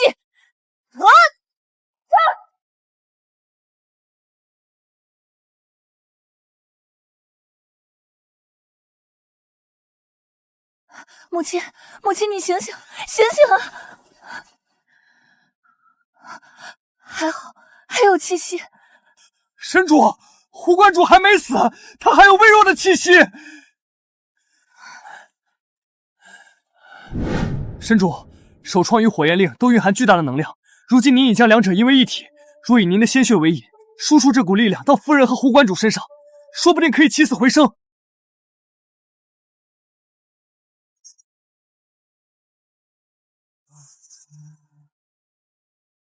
醒了，神主，他们醒了。四叔，母亲，你们终于醒了。玉儿，我的玉儿，母亲，玉儿终于见到您了，母亲。神主，如今宋家的冤屈已经昭告天下，国主也下令为宋家总修书立传，搭建祠堂供后人祭拜。您何不留在京都？樱花国的阴谋被揭穿，如今正在大肆搜捕境内樱花残部，若神主在此，也能威慑他们。佐藤五郎已死，剩下的小喽啰不足为惧。国主将家父的骨灰归还，宋家也正在重建。我要带着母亲与四叔回去，让父亲落叶归根。既如此，我们就不多留神主了。日后你有任何吩咐，随时传信。倾城诀武功博大精深，希望你能带领京都各家少家主勤加修炼，日后也好为华夏武道尽力。神主放心，我一定好好修炼，不辜负您的期望。母亲，四叔，我们回家。好，回家。